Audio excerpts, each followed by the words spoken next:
What's going on, everyone? Welcome back to another episode of Unscripted, the show that brings you professionals from all walks of life, touching on their backstory, their mindset, and how they navigate through adversity and opposition while providing you with practical tips that will help you on your path. I'm your host, Olympic bronze medalist, author, motivational speaker, Akeem Haynes. Now, let's get into this week's episode.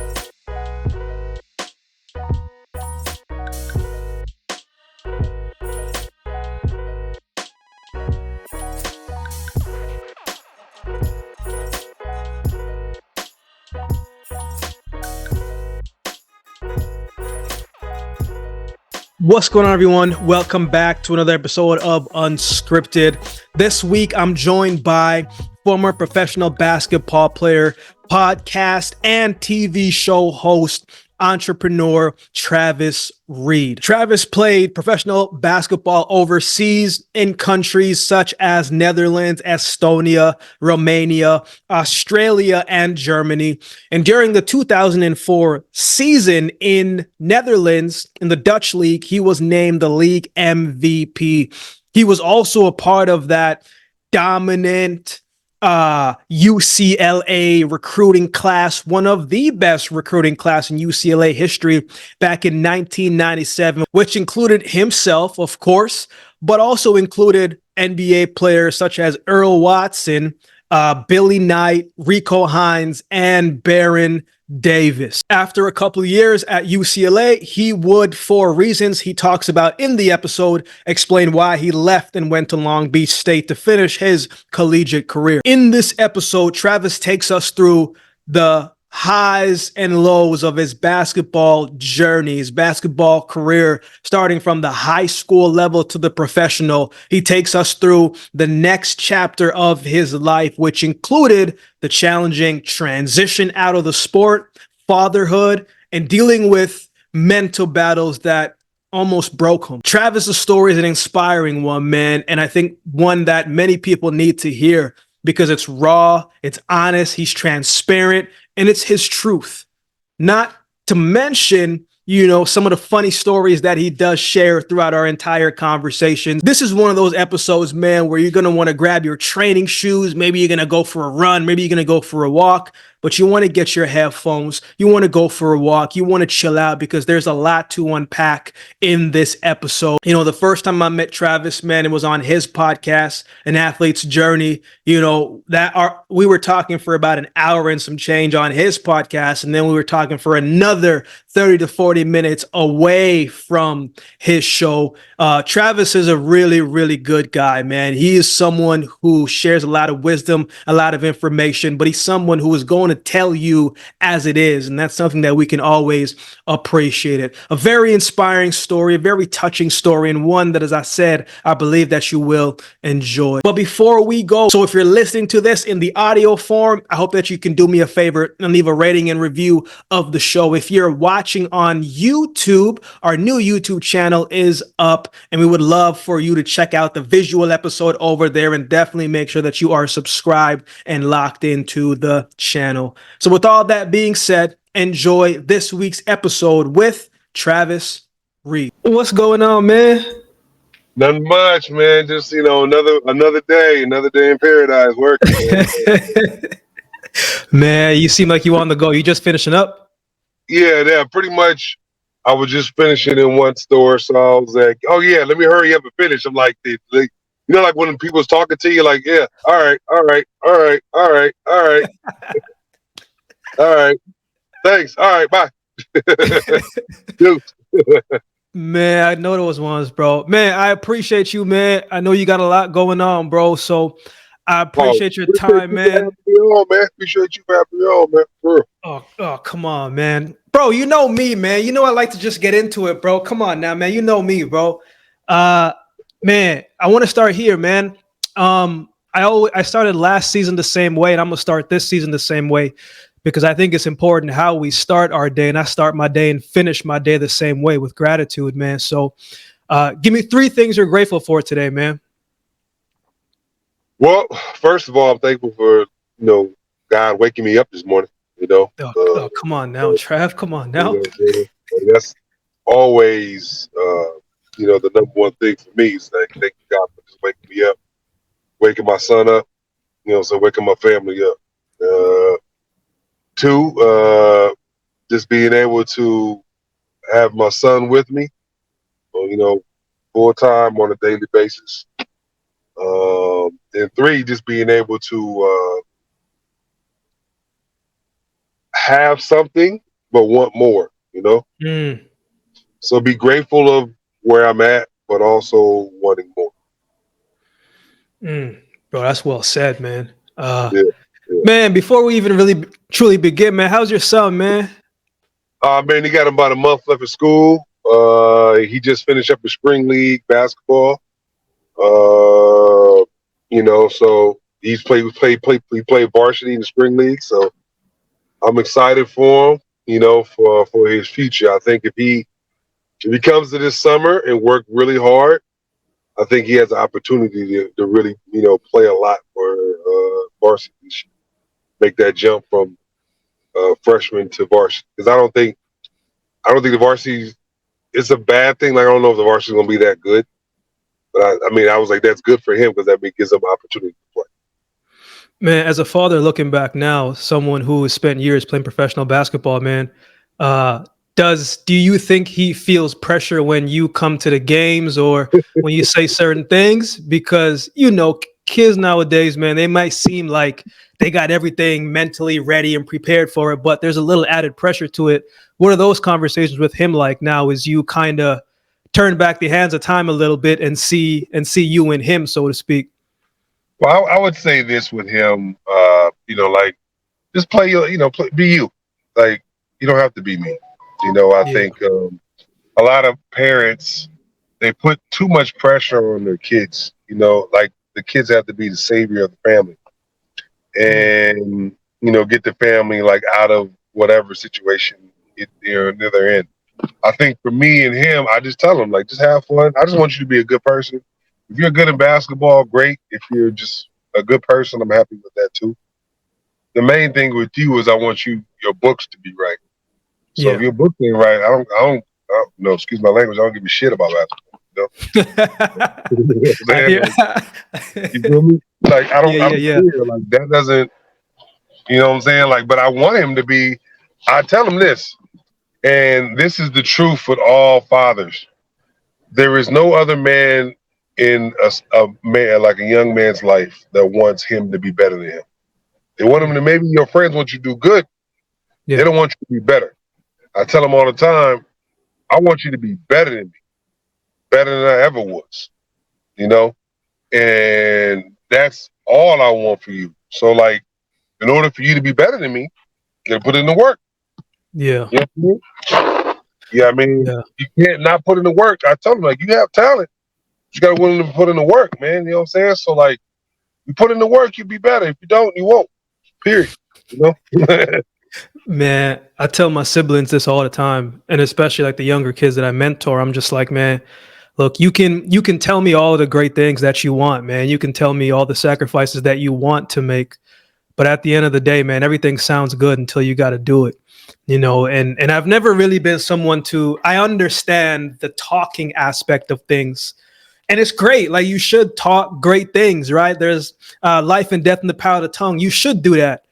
But at the same time, man, if I can watch what you're doing and you're not backing up what you're saying, you ain't gonna go far, bro. And I tell my siblings all the time, I was like, you won't accomplish much with words. It sounds good.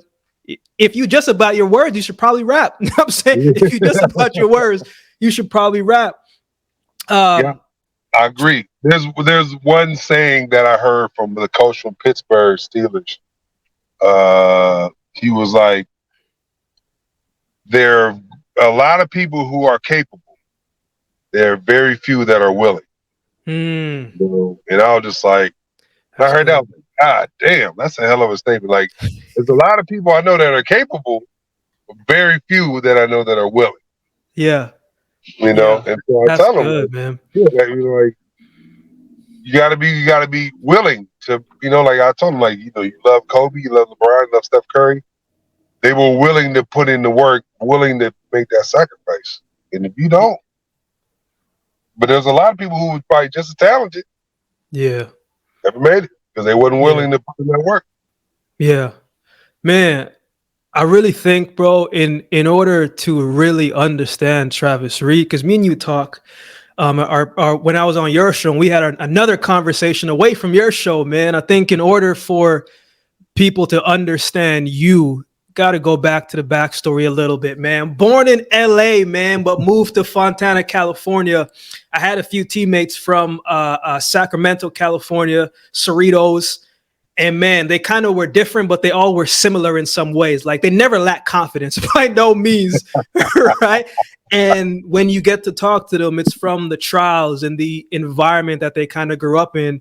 But Yeah. what was it like for you in the early years, man? Like this is what growing up in 1980s California. Like there's a lot going on. Tupac era. There's a lot happening, man. What do you remember most about those times, man? Just the environment, not so much sports, but just what you were seeing, what was around you. Because if I'm not mistaken, like Crips and Bloods era was kind of building at this time too. Well, like I said, when I lived in LA, it was the murder capital of the world. You know, Yeah.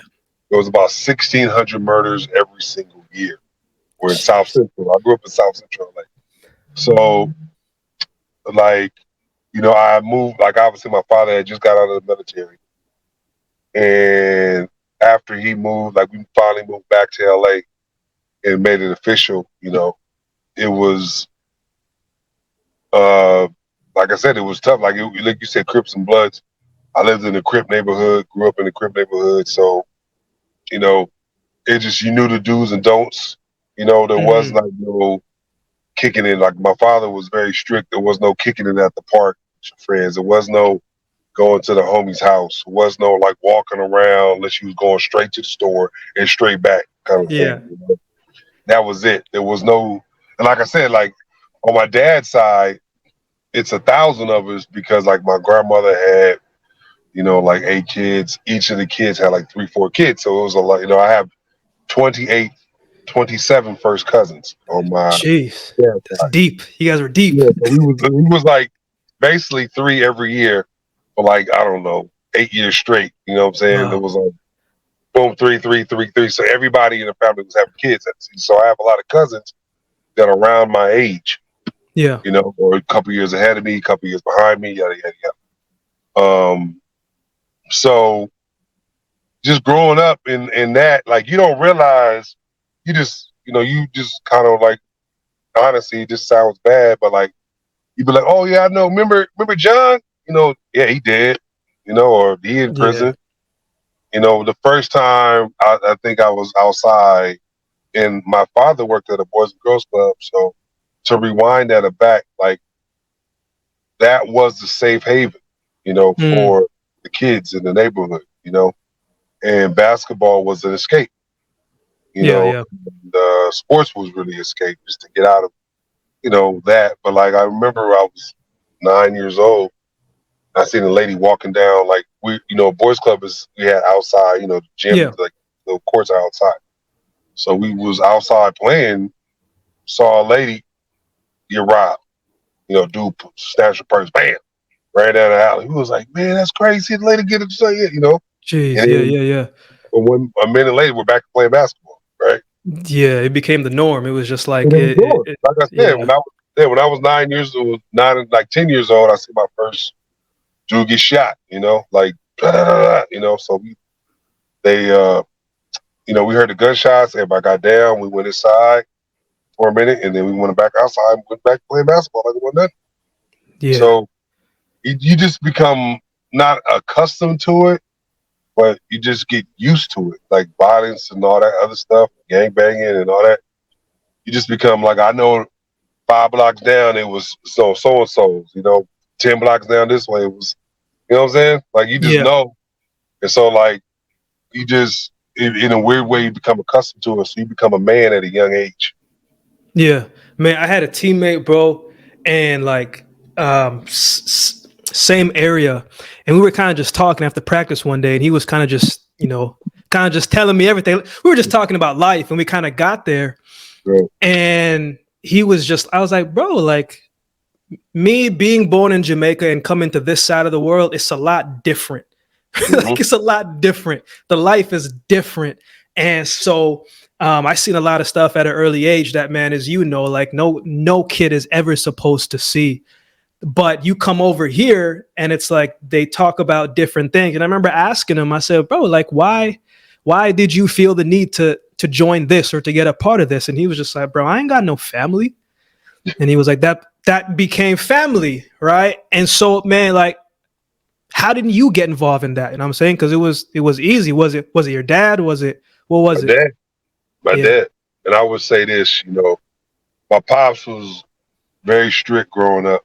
Like I said, he was in the military first 8 years of my life, so it was strict. So he didn't allow me to join gangs, even though my teammates and friends, some family members did that. But basketball was like like I said, my escape. Like we would go, I would, let's just say in the summer, right? Yeah. We would go to the club all day. And after like around 5 or 6, we shoot, you know, we shoot, we shoot, we shoot, we shoot. We get home, whatever, 8, 9, 10 o'clock. I get up the next day, do the thing, same thing again. On the weekends, we're playing games, you know what I'm saying? Like playing Yeah. different, areas we playing. And then after all that, guess what? We shooting, you know? Yeah. And then on a Sunday, after church, We where we shoot. going? To the gym. And we shoot. So I used to be like, oh, mom, like, can I just play some, no, Atari, not Atari. Can I play some Sega Genesis? Yeah. Hey, I just want to just run and say, Super Nintendo or something. Like, can I just chill out? And my pop, come on, let's go. And my Hmm. mom used to be like, Carl, you own him too much, Yeah. You like, I'm getting him out of this, da, da, da. No matter what, he ain't gonna, he ain't gonna live the life I live, da, da, da. So that's why it was, like that saved me. My dad, essentially, obviously my family as well. My mom, I was raised right. I was raised in the church. I'm not saying I went to church every single Sunday, but I knew what God was. I knew what Yeah. Yeah. The relationship. Yeah. my grandma, both my grandmas. Like if you didn't go to church, if you didn't go to Sunday school, you couldn't play outside, kind of thing growing up. So everybody was like, all right, we're gonna just go to Sunday school, and we can be able to get some annihilators and whatever from the you know. And like my dad, like I said, he was like, I'm gonna get you out. I'm gonna give you all the tools you can as far as like basketball wise to get you out Yeah. of the neighborhood, you know. Man, California is a massive state, bro. It's a massive basketball state. I don't think people really understand that when you do your Googles and you realize, holy crap, like there's so many people that came. Because you hear mostly about places like, in New York, out east, right? And those type of you hear about the Rucker games out in New York, man. But for you, man, what was those games like, man, out in the streets playing, man? I'm sure you came across some cats who picked the other thing when they know they should have stuck ball. But what were those games like, man? What do you remember most about that, man? Is that kind of where you kind of because playing outside is different than playing indoors, right? So what type of stuff were you seeing that was harnessing your skills a little bit during those times that you were playing outside? Pretty much, I grew up in the AAU era, basketball. Okay. Yeah, so what people don't realize, like, AAU is like amateur, whatever, amateur, like, so pretty much it's all star basketball. So back then, that's why I don't really like AAU now, but back then it was about 5 teams essentially in all of California. So it was like Slam and Jam. 5 teams, bro? It's That's it? five. Ooh, Yeah. that's a tough. Oh, you was battling every day then. If you didn't make one of those five, you wasn't ready for AAU, essentially. Yeah. Now it's like 50, so it's kind of watered down. But then it was 5 teams. So like it was Slam and Jam, ARC, PTI, Orange County Crush, and then like the Oakland Select team, whatever. That was from the up north team. Now, if you didn't make any of those teams, you wasn't ready for AAU. So when I saw that, like pretty much my dad had a Boys and Girls Club team. He was my coach growing up till I was about 11 years old. Yeah. But then he worked me out so much, I got so good, quote unquote, you want to say, that I was better than playing around the city. He was like, I gotta find myself a bigger challenge. Hmm. And so he put me in the boys club team in a league called Victoria Park. It was the Izzy Washington League. Now, if anybody from back then, everybody knows who Izzy Washington was, God rest his soul. He's a legend because every single great California player played in his league at Victoria Park. So, Baron Davis, Shea Cotton, Corey Benjamin, Tracy Murray, like every single great NBA player from California back then played in that league. So in my age group, just my age group, was, like I said, Baron Davis, NBA, Jason Jarrett Collins played in the NBA, Jeff Chapenge played in the NBA. Obviously, Shea Cotton was the biggest name, in the history of sixth graders, essentially. Yeah, I heard they used to call him something like LeBron before LeBron. Yeah, exactly. He has the Man Child documentary that's out on Amazon. Shout out to Shea. I've been on him since we were kids. So, Yeah. but yeah, like I played in that league on my dad's team, boys club team. And so I remember we were 11 years old. In our first game, we played Shea's team, PTI. And we were like, this is the number one dude in the country, number one 11 year. I'm like, I didn't even realize they rated us at that young age. He's like, oh, yeah, it's number one 11-year-old in the country, right? I'm like, all right, well, we're going to see what he about. I remember my friend passed the ball, trying to pass the ball to my teammate. Shea stole it, right? He was dribbling down. He come down, boom, dunk it. Oh, he was, at 11 years old. oh, he was jamming at 11? He was jamming at 11. And so I was like, this dude can't be the same age as me. He can't be. I can barely touch the backboard. This dude is dunking. And so that's when I realized, the first time I realized there's levels of this. So the AAU thing is a whole other level. And my dad realized it too. So my dad, my dad put me on this team called ARC. We played against them with Jason and Jarrett Collins. Like I said, they both played in the NBA a long time. And they beat us, but like the coach liked me, so I went to their team and played with them for, like into my seventh and eighth grade, essentially. Sixth, seventh, and eighth. And I just realized it was a whole nother thing of like basketball. Like the AAU thing, you get to travel, you get to go to different states, play different teams, to go to the nationals where I went, where you see anybody who's great from every state in your class for 13 and under, 14 and under. So I saw Shane Battier, another NBA player. I saw, Glover. I saw Ron Artest. I played against Elton Brand. I played against all these dudes that eventually became NBA players in my age group in the AAU circuit growing up. And that's how, like, I saw that, okay, I still have a lot to go. I'm good, but there's a whole other level of players that I need to get better and get to that level, Man, we're going to get to your high school years, bro. But this question just came to mind because I'm just curious about it, man. But I got to interject in a little bit of one of my high school experiences, bro. Like, coming to high school, man, like, you guys start high school down here in the 9th grade. In Canada, it's the 10th grade. Right. So 9 and down is elementary.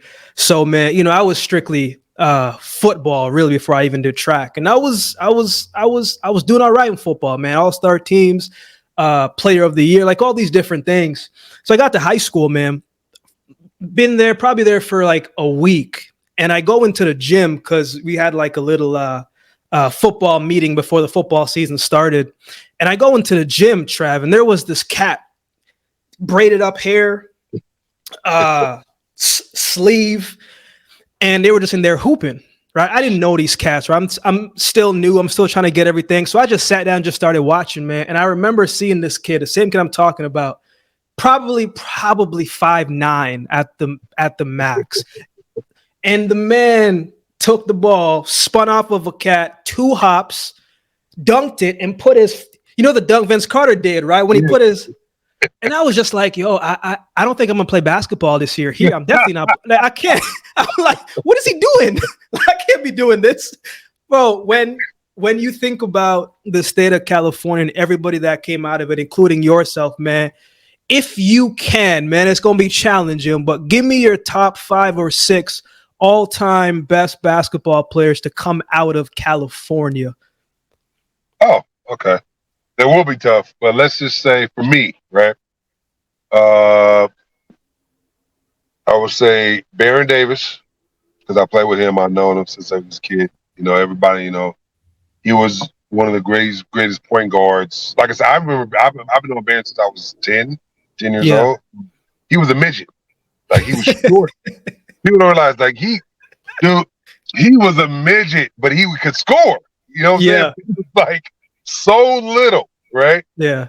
And he had like a 6-inch growth spurt from sophomore to junior year. He grew from like 5'3", like 5'10", and then his junior Jeez. to senior year he grew from like 5'10", like 6'3", what he is now. Jeez. And so Jeez. like that's how he became the best, BD.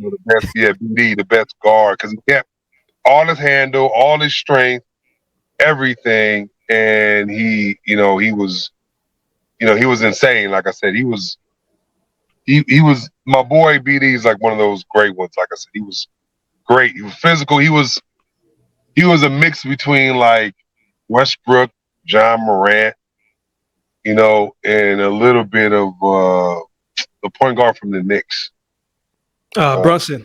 Brunson, because he had a big old butt, and he was big like Brunson, Yeah. but he Yeah. was super athletic and was dunking like John Morant and Westbrook kind of thing. And then if you ever Yeah. get bored, just Google Baron Davis highlights, you'll see. Man, his Um, if it wasn't for the knees, man, he would have that's been what back in I'm action. saying. He tore his ACL in college when I was Wow. with him at UCLA, and he came back still windmill dunking and all that. You know what I'm saying? He came back killing. You know what I'm saying?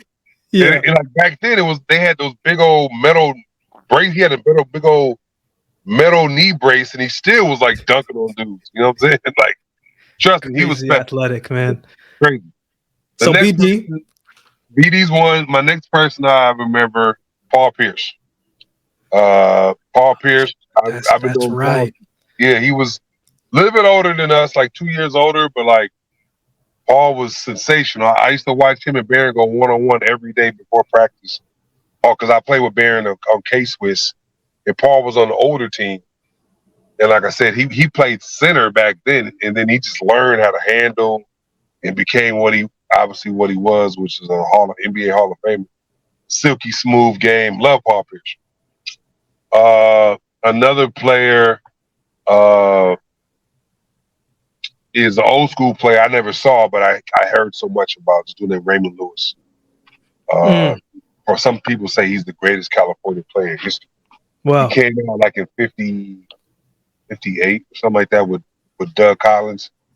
Like he got drafted number 2. He was, like I said, like a problem. He was in college averaging, playing in the summer pro league with the pros and leading the summer pro league in scoring.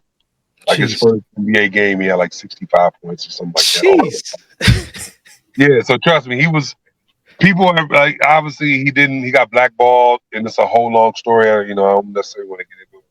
But Yeah. if you ever want to look up Raymond Lewis, LA legend, it's on, he has a whole like YouTube thing about him. I'm gonna check that out. Wow. Yeah, yeah, like I said, my pops always tell me he good, but he ain't. My dad was Baron good, but he ain't Raymond Lewis. It's like that. He ain't good. He ain't Raymond Lewis. So Yeah. yeah. I would say those 3, and then the 4th would be Charles O'Bannon. Oh, yes. Yeah, played at UCLA, played in the NBA for a couple of years. Uh, I looked at him like a big brother kind of thing. Like he used to work out with me all the time. Hmm. When I was in 8th grade, he was going to UCLA. He has an older brother, Ed O'Bannon, playing the NBA too, lottery pick. The O'Bannon brothers. Everybody knows who they are in California. Yeah. Great, great people. Um, And then, like I said, I would say, can I do 6 instead of 5? Yeah, go ahead. Go ahead. Go ahead. Go ahead. All right. Well, 6. One, obviously, Tracy Murray is another one. Hmm. Played in the NBA for like 15 years. Uh, Jeez. Great move. UCLA legend, California legend. He was like one of those just like great players, 6'10", can shoot threes like a two guard.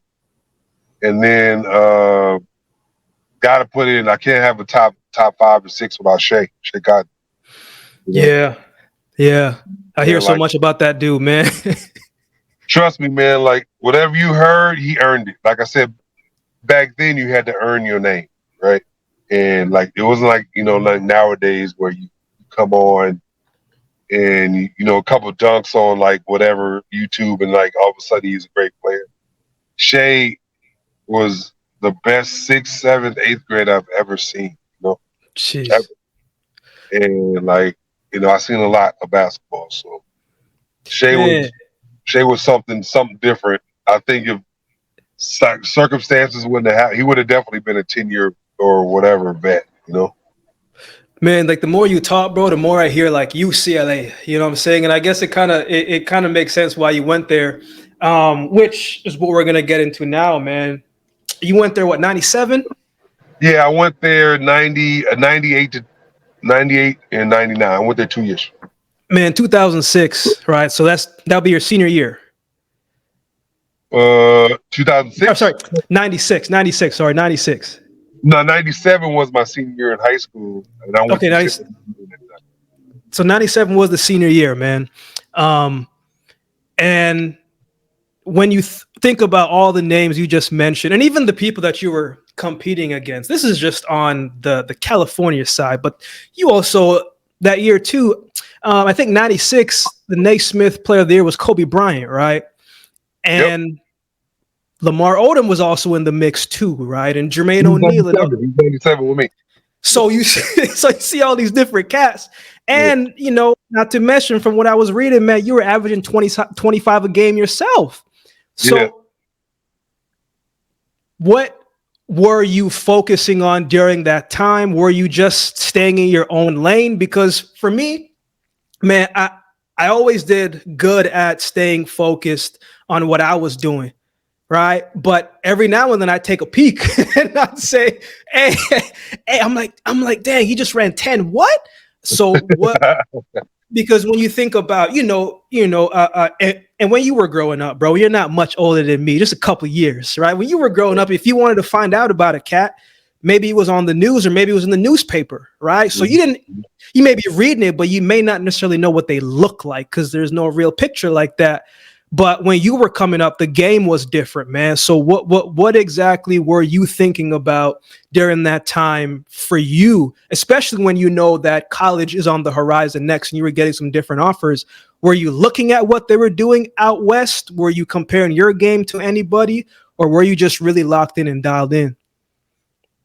Well, I would say this. I wanted going in my senior year, I thought, okay, I want to be one of the best players in the country, essentially. Yeah, And people don't realize 97, this is my opinion, is probably the deepest class in high school history, the way I think, because in 97, it was Lamar Odom, Elton Brand, Ron Artest, Tracy McGrady, jeez, obviously Bear, Jason and forgot Jared about Collins. T Mac. Yeah, like I said, he came on later Yeah, and he became Tracy McGrady, obviously became one of the top players in the country.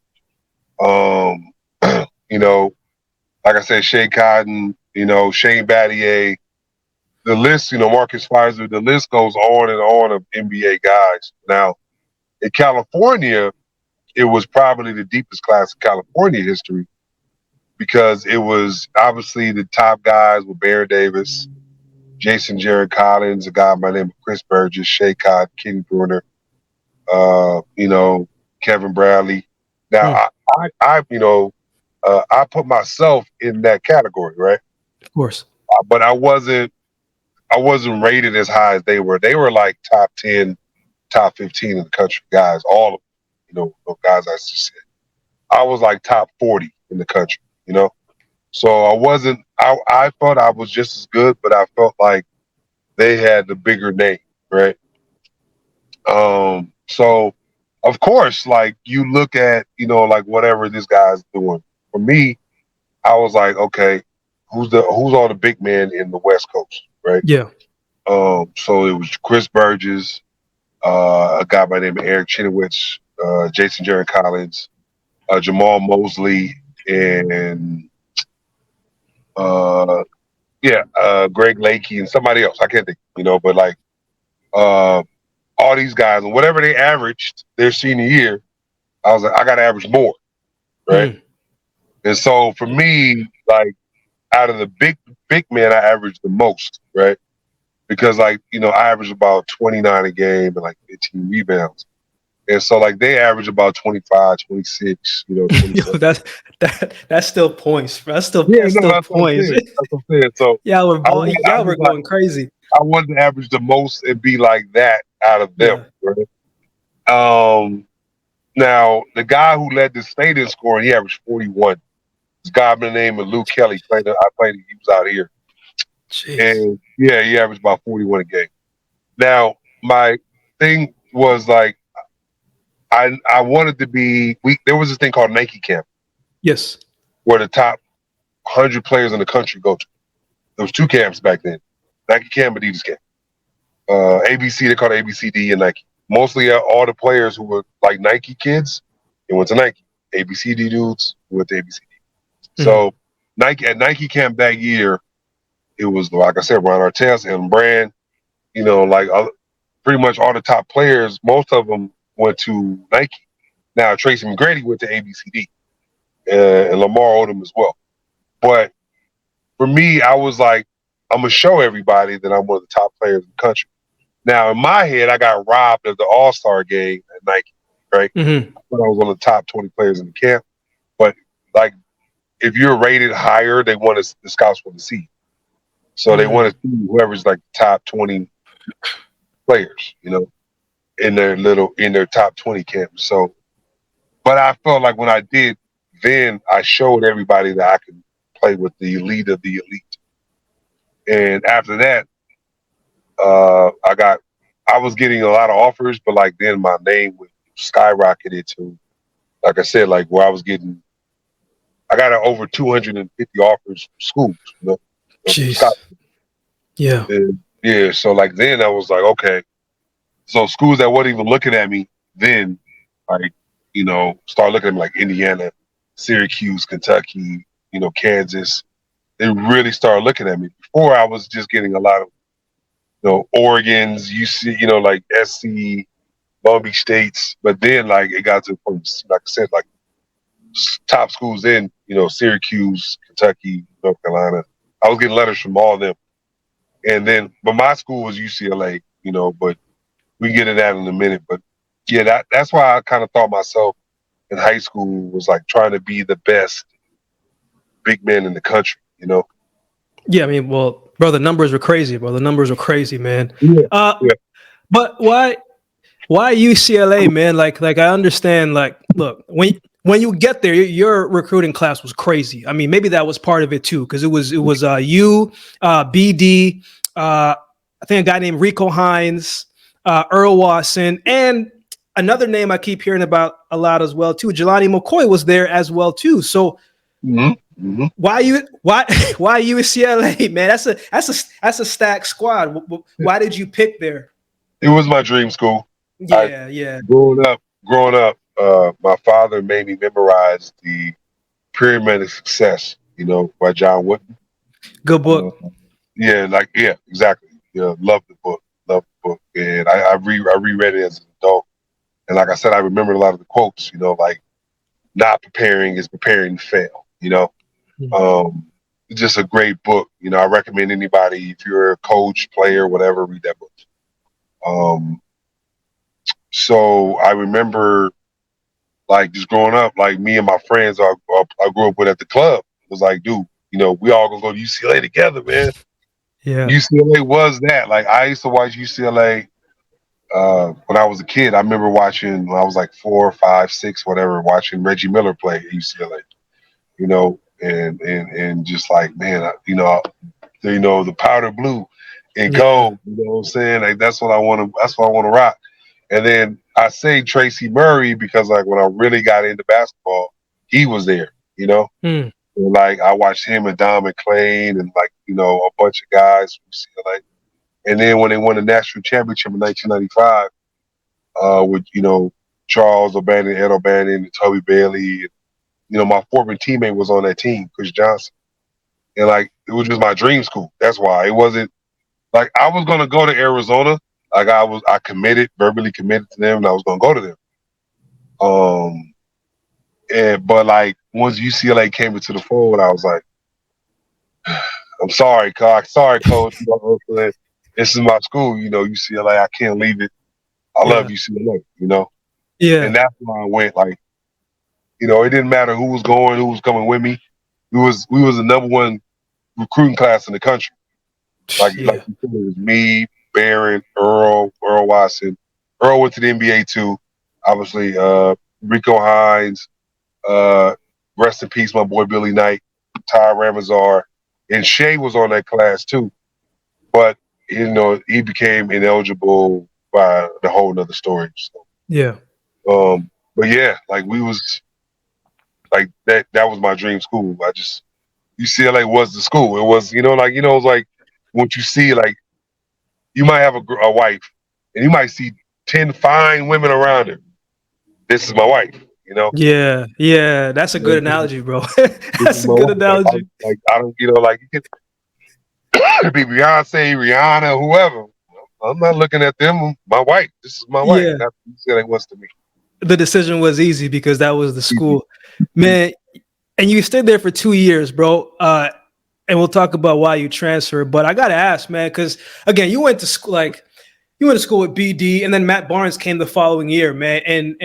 And those guys are personalities, right? What was those Yeah. times like, bro? What was BD as funny as he is that I see interviews as he is in real life? Like, what were those Oh, guys kind of like? What do you remember most about off the court during that time? they my brothers, man. And BD was is as crazy as he is on camera. He's even crazier off. You know what I'm saying? Like he's the guy. We all lived together freshman year, you know, in our the dorm suites. And so like, man, BD was funny, dude. Like I would never bag on him. We would bag on each other, but like he could go to the point where it On makes and you on mad. and He on. go on and on and on. So like you want to punch him. You know what I'm saying? Because he just you mad because it's funny, but he talking about you. You know what I'm saying? So Yeah. everybody laughing, and you're like, dude, shut up. They're like, stop. All right, all right, all right. You know, but him and Matt back then, obviously, he was 18. He was a kid, so he was a jokester. He would do pranks, you know. So he would, like, example, like we'd be in a hotel, and he would like fill up like the trash can, little, you know, little trash cans you have in your hotel room. He would Yeah. fill it up halfway through water, knock on your door, do, and you look, and you open up, and the water comes. You know, he was one of those Oh man. prankster dudes. You know what I'm saying? So Jeez. you know, like I said, Matt's always been good, always a brother, just a cool dude. The funny thing was like they was the number one recruiting class in the country then, and he was like a good player, but the number one player was a kid by the name of Jerron Rush. You know, he was like the number one player in the country. And Hmm. they had, you know, Dan got Zurich, NBA guy, Jerome Wecio, NBA guy, Ray Young. So like, yeah, it was a heck of an experience because like, you know, UCLA, like I actually got to talk to John Wood. You know, he was my Yeah. dad's idol, you know, growing up as a coach. He Yeah. was the greatest coach of all time, still to this day to me, right? Um, and like we would see, you know, like Kareem Abdul-Jabbar, you know, on campus. We would see Bill Walton, he would do our games. And then like Legends. we would see, yeah, legends. So we would see superstars like John, the movie star John Lithgow, the guy who played in a lot of movies. He would be Hmm. walking the dog on campus. We're like, dude, that's John Lithgow. I just saw you in Ricochet. I loved you in Ricochet, man. That's crazy. You know, we would see like it would be like that. You know, Steve Urkel, he went to UCLA, so we would see him on campus. Oh, okay. You know, like it was like a celebrity hotspot. So like, not to mention like the men's gym where all the NBA dudes would be playing in the summer, and so like that was legendary. So you know, then it would be like you know, shots on Shaq, played against him. Kobe, any NBA star back then at that time was there, including Magic Johnson, including, like just a bunch of guys that, like all the NBA stars. Name an NBA star you played at UCLA in the summer. That's a lot of firepower, man. That's a lot of, it may make one person question why you left, man. So why'd you leave, man? You went to Long Beach State, and it's different, right? Like I tell now it's much easier, man. You can jump in the transfer portal and play in the same year, but back then it's Yeah. a little bit You had different. to sit out. You had to sit out a year. Yeah. So what made you transfer, man? Was it something? Was it playing time? Was it something not right in the coaching? There's always a reason. What made you transfer to Long Beach State? And why'd you stay in California? You could have went somewhere else. Well, honestly, I'll be honest with you. I was going to go to Oklahoma, right? Okay, Sooners. Yeah, I was going to go to Oklahoma where Calvin Sampson at the time, he was the head coach. I had signed my letter of intent, everything to go to Oklahoma. But my grandma got really sick. And so I just wanted to be around her. And that's why I ended up staying and going to Long Beach State. And I was like, I want to go to Oklahoma. I really do. But like I said, I just want to be close to my grandma now. She ended up passing that year.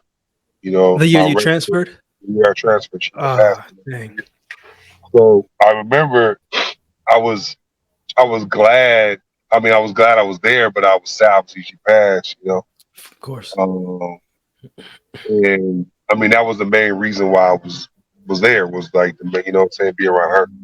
And like I know that Oklahoma people, was mad, but like I was like, it's my grandma, man, so I can't. That's why I stayed at Long Beach State because it was at least I'll be around her. You know what I'm saying? Like Yeah. obviously not knowing what was going to happen, but obviously kind of knowing what was going to happen. Yeah. And so that's the main reason why I stayed at Long Beach State. Now I left UCLA just because like me and the coach Lavin still love him to this day. Still, still love him. We just didn't see eye to eye on what I was as a player.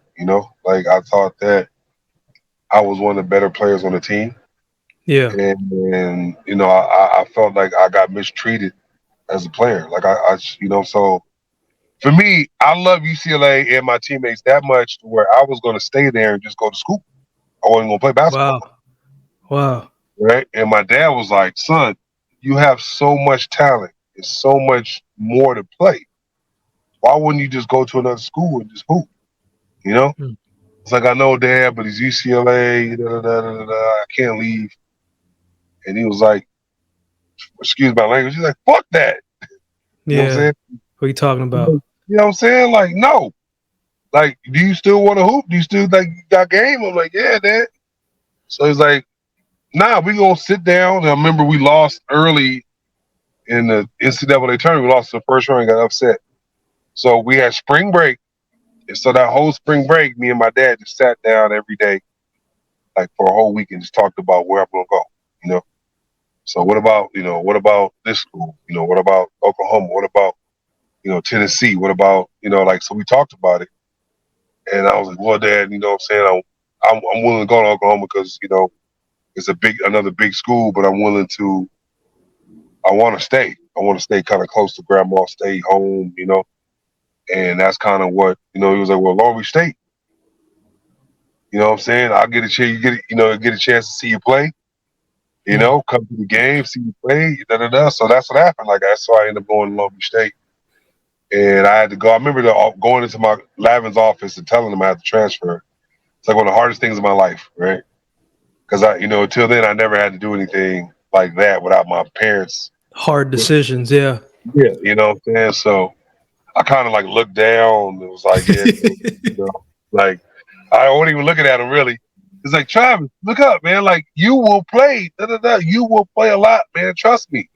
Like this and that. Like all you got to do is this. And I'm just like, yeah, coach, I understand that. I just think it's better for me if I do my own thing. Yeah. And Man, that's those decisions are tough, man. yeah. And it was like, dude, I'm like sitting down kind of kind of tearing up, like I almost didn't do it. I'm all like, Coach, I think I'm gonna stay. You know what I'm saying? Almost words almost came out my mouth. But now I was like, Coach, I'm gonna just, I love you, Coach. I appreciate you. I think I'm gonna just go on and kind of do my own thing, And Man, yeah. if the if the if the transfer portal was open back when I was at Alabama, man, I would have hopped in there after my first year, bro. Because I know exactly what you mean. I know exactly what you mean. I Trust stuck me, it bro. out. I stuck it out, and the the success of it came a little bit later. But nowadays, I would have been in that portal, Trev. I would have been out. Oh, yeah, but I'm telling you now, it's just like I go here and play, I'm out. You know what I'm saying? Peace. See you. You know what I'm saying? Like, I would have maybe my freshman year, like, no. But like back then it was hard. It was super hard because I was like, I knew that redshirt year was gonna be hard. You know what I'm saying? Because it was like you have to imagine just like it, like you practice it and you practice it and you practice it and there's no payoff. There's no meat to run or no Yeah. game to play. You know what I'm saying? You just practice and practice and practice and practice. And you just like the whole year is just it feels like 10 years. You know? Man. Oh man. I just had a flashback. I just had a flashback, man. No, it's man, picking the right school, man, it's a tough decision. Because sometimes it's a feeling and you can't always explain why you want to go there. And Yeah. sometimes that feeling can actually not be the right thing. It kind of just, that's why you got to be factual about it first and make sure you do your research. Mm-hmm. But man, you went there and still almost averaged a triple double, man, 14 and 8. I had a teammate, Trav. His name is at Barton at my junior college before I went to Alabama. We had a really good basketball team, and there was a guy on there named Andel Cumberbatch, and he plays overseas now in France. And I asked him one time. I said, "Man, everybody's I'm not gonna say everybody, but more times than not, if you hoop, the dream is to go to the NBA, or maybe not even a dream. Maybe it's just a goal. All right, is you think about the NBA, but he was just like a kid. Like I had to be honest with myself. He was like, man, I got good playing time, I got good numbers, but I'm like, man, like I need to develop my skill. And I thought it was one of the most honest feedbacks that I've heard, and not an ego-filled one saying, "Oh man, I would have give LeBron buckets." I'm just like, come on, man, like let's, like, But he was just like, nah, man. He's like, I have a 6-7 year thing here. I'm gonna go overseas. I'm gonna develop my game, and hopefully the opportunity will still be there. But I'm just not there yet. What was that process like for you, man? Was it an adjustment? Was it something that you were thinking of? I'm going to do this, go to the NBA. Were opportunities not coming? How did overseas happen for you? Because it's I can only imagine, Trav, because when I graduated, I just like that. My last year was, man, I got to get a contract. I didn't care if it was Nike, Adidas, Fubu, if they were having something like it did not matter, bro. Like I needed to get a contract, to make some money and to move forward, but it didn't happen for me. So I had to take a different route, and I got that a little bit later. But what was that process like for you, man? Because overseas is a different way of life. Yeah. Yeah. It's yeah. I would say this, like I got overseas because it was like, okay, my senior year, like I had 2 good years at Long Beach State. I was like Big West first team both years. Felt like I should have played. I should have made Player of the Year one year, but I came in second to my homeboy Yeah. Jerry Green. So I go to BC. I go to this camp, BCU Sports Center Showcase Camp in Virginia, and it basically has NBA scouts and overseas scouts over at the camp. Right now, I'm thinking like, okay, I know I'm not a first round pick or anything like that. That's no, but I had NBA scouts coming to the games a lot. Like certain teams. At the time, Memphis came a lot. The Clippers came, once or twice. like, but different teams came, Um, and so like I was like, well, maybe I won't get drafted 1 through 40, right? But Mm-hmm. maybe 40 through 60, you know, maybe I get drafted, right? You never know. Yeah, of So course. I had a couple workouts from a couple teams, whatever. Those they give those to anybody. So for me, at that time, it meant a lot. Like, oh, this team, give me a workout with these three guys, whatever. Um, so after watching the draft, right, and then I see guys that I actually killed at the VC because at the VCU showcase camp, it was dudes who actually got drafted, and Yeah. I was killing them, and I won MVP of the camp. All right, and I'm like, okay, like maybe I'll get drafted, but once I didn't get drafted, because there was a team, like I said, the Memphis Grizzlies at the time, either Memphis or Vancouver Grizzlies. Anyway, might have been Vancouver. Like they were at my practice the most, right? It was at multiple practices. So I watched them draft like number 2, and then number 18, and then number 35, and then number like 47, right? Now I was like, okay, they drafted Stromile Swift or somebody, number 2, and then they drafted another guy, Cassius Kabbalah. Anyway, like they drafted 3 or 4 guys at the same position I was. And then I was like, well, because he said, like, look, he frankly told me, like, look, if you go get drafted, it's going to be, we have a 48th pick or whatever.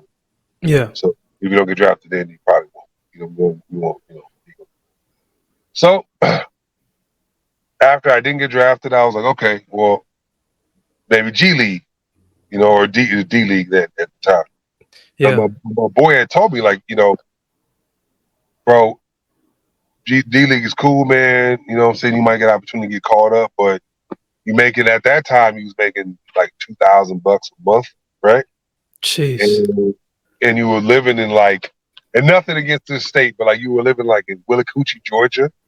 You Yeah. know what I'm saying? And nothing against Willacoochee or whatever, Yeah. but like you was living in basically a small town, 3 or 4 to a 2-bedroom apartment, taking 9-hour bus rides, you know, Jeez. like that kind of thing. And I'm just like, Sound like junior college, man. you know what I'm saying? Like, are we going backwards or what? So I was like, nah, man, I ain't doing that. So my boy was like, yeah, I did the G League thing. I ain't rocking with it no more. I'm going overseas. He said, I got an agent. This dude, French agent, was like, I can get you a job. Now, I got an email from another agent, like a bunch of agents who was trying to get me to go different places in Europe, but I was like, I ain't thinking about that right now. I'm thinking about the league. So in the summer, I was just working out, working hard, trying to figure out what's my next move. And then that my boy's agent hit me up. It's like, I got a job for you. I was like, where? He's like, Bogota, Colombia. Mm. And I was like, well, how much? It was like 5,000 a month. So, Sound all right. all right to me. So obviously, this is before Cocaine Cowboys and Narcos. If I would have saw Football. that, All my right. mom would have been like, "Oh no, oh no!" Oh no. So I graduated from college like in June, right? And then like by the end of June, I went over there. Like I went over Oh, there you to went make. right away. Yeah, I went right away. Like I didn't even wait for the summer league and all that. I was like, I got rent to pay. I got to pay rent. You know what I'm saying? So Yeah. for my apartment. So I'm like, I got to go over there and make money. Because like, in the summer league, like you don't necessarily get any money. You know, Yeah. you just even if I say I tried on say I would have worked out and tried out for the Clippers or something like Yeah. that, whatever. You ain't making no money then. They might get some money from your agent. You got to pay that back, obviously. But like, I was like, I need money, so I went to play, and that's how I ended up in Bogota. Like I was over there for like 2 months. Yeah, about 2.5 months, made like 10,000, and then I signed a contract to go to Poland while I was over there, while I was in Bogota. Uh, A 6'8" black man in Poland. Exactly. No, let me tell you. I don't know if I'll tell you your viewers this. Like Bogota, there's no police. The military is the police. So Yeah. like wherever I went, I walked around. I had two military guys with me at all times. Mm. The guys with the AK-47s, M16s. So niggas, people wouldn't kidnap me. So Yeah. most of the time, I would go from my hotel to like the call center, so I can call home or whatever. You know, call family, call whatever. At the time. But yeah, Mm. that was crazy, bro. Like I went to Medellin. I played in Medellin. I played in all these places, man. The drug dealers are the owners of the team. So they walk around with 8 Jeez. bodyguards, bro. You know what I'm saying? They walk around with the cream outfits, tan outfits. Yeah. They walk around with 8 bodyguards of them, you know what I'm saying, at all times.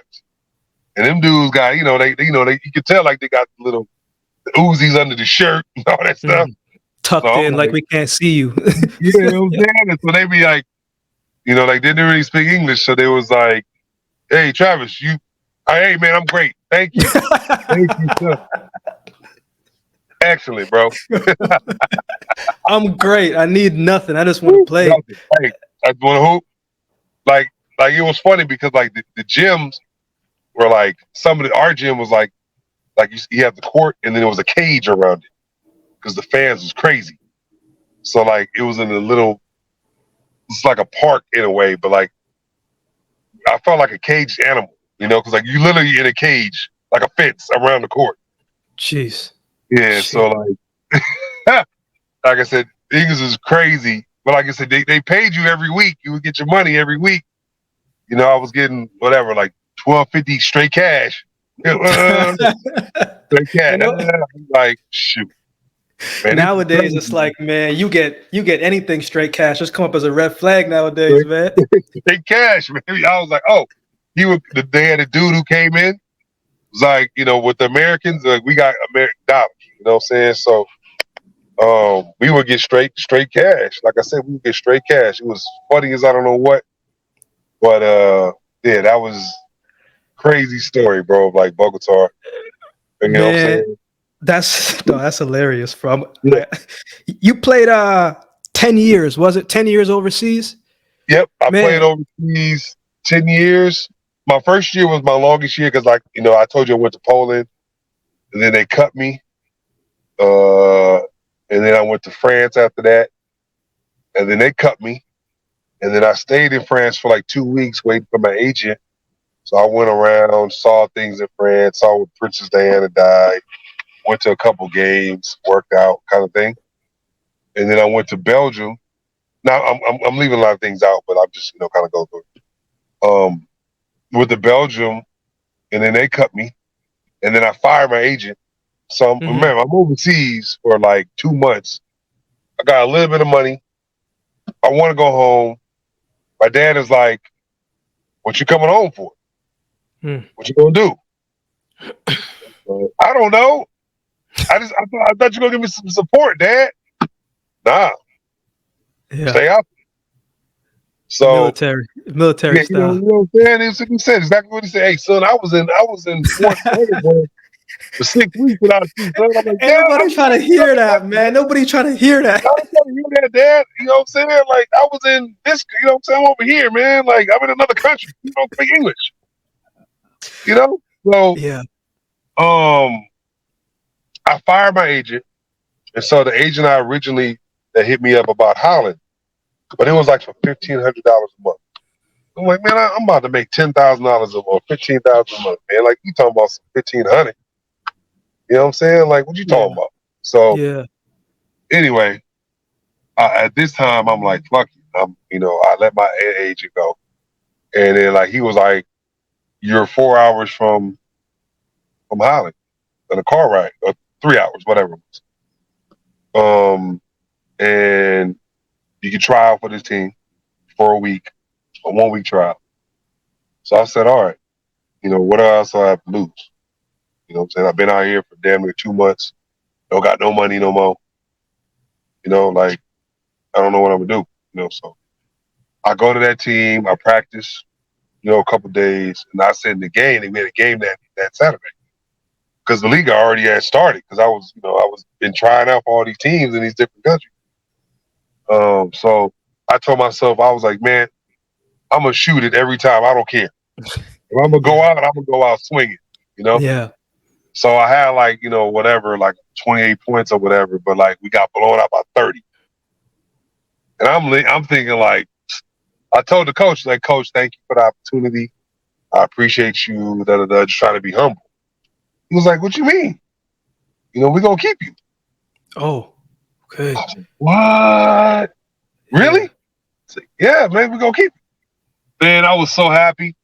Now to go back a little bit, when I was in Poland, they cut me, other American, right? So and then I'm on the plane to go back home, right? Now Yeah. I get an emergency call from my agent, like, get off the plane.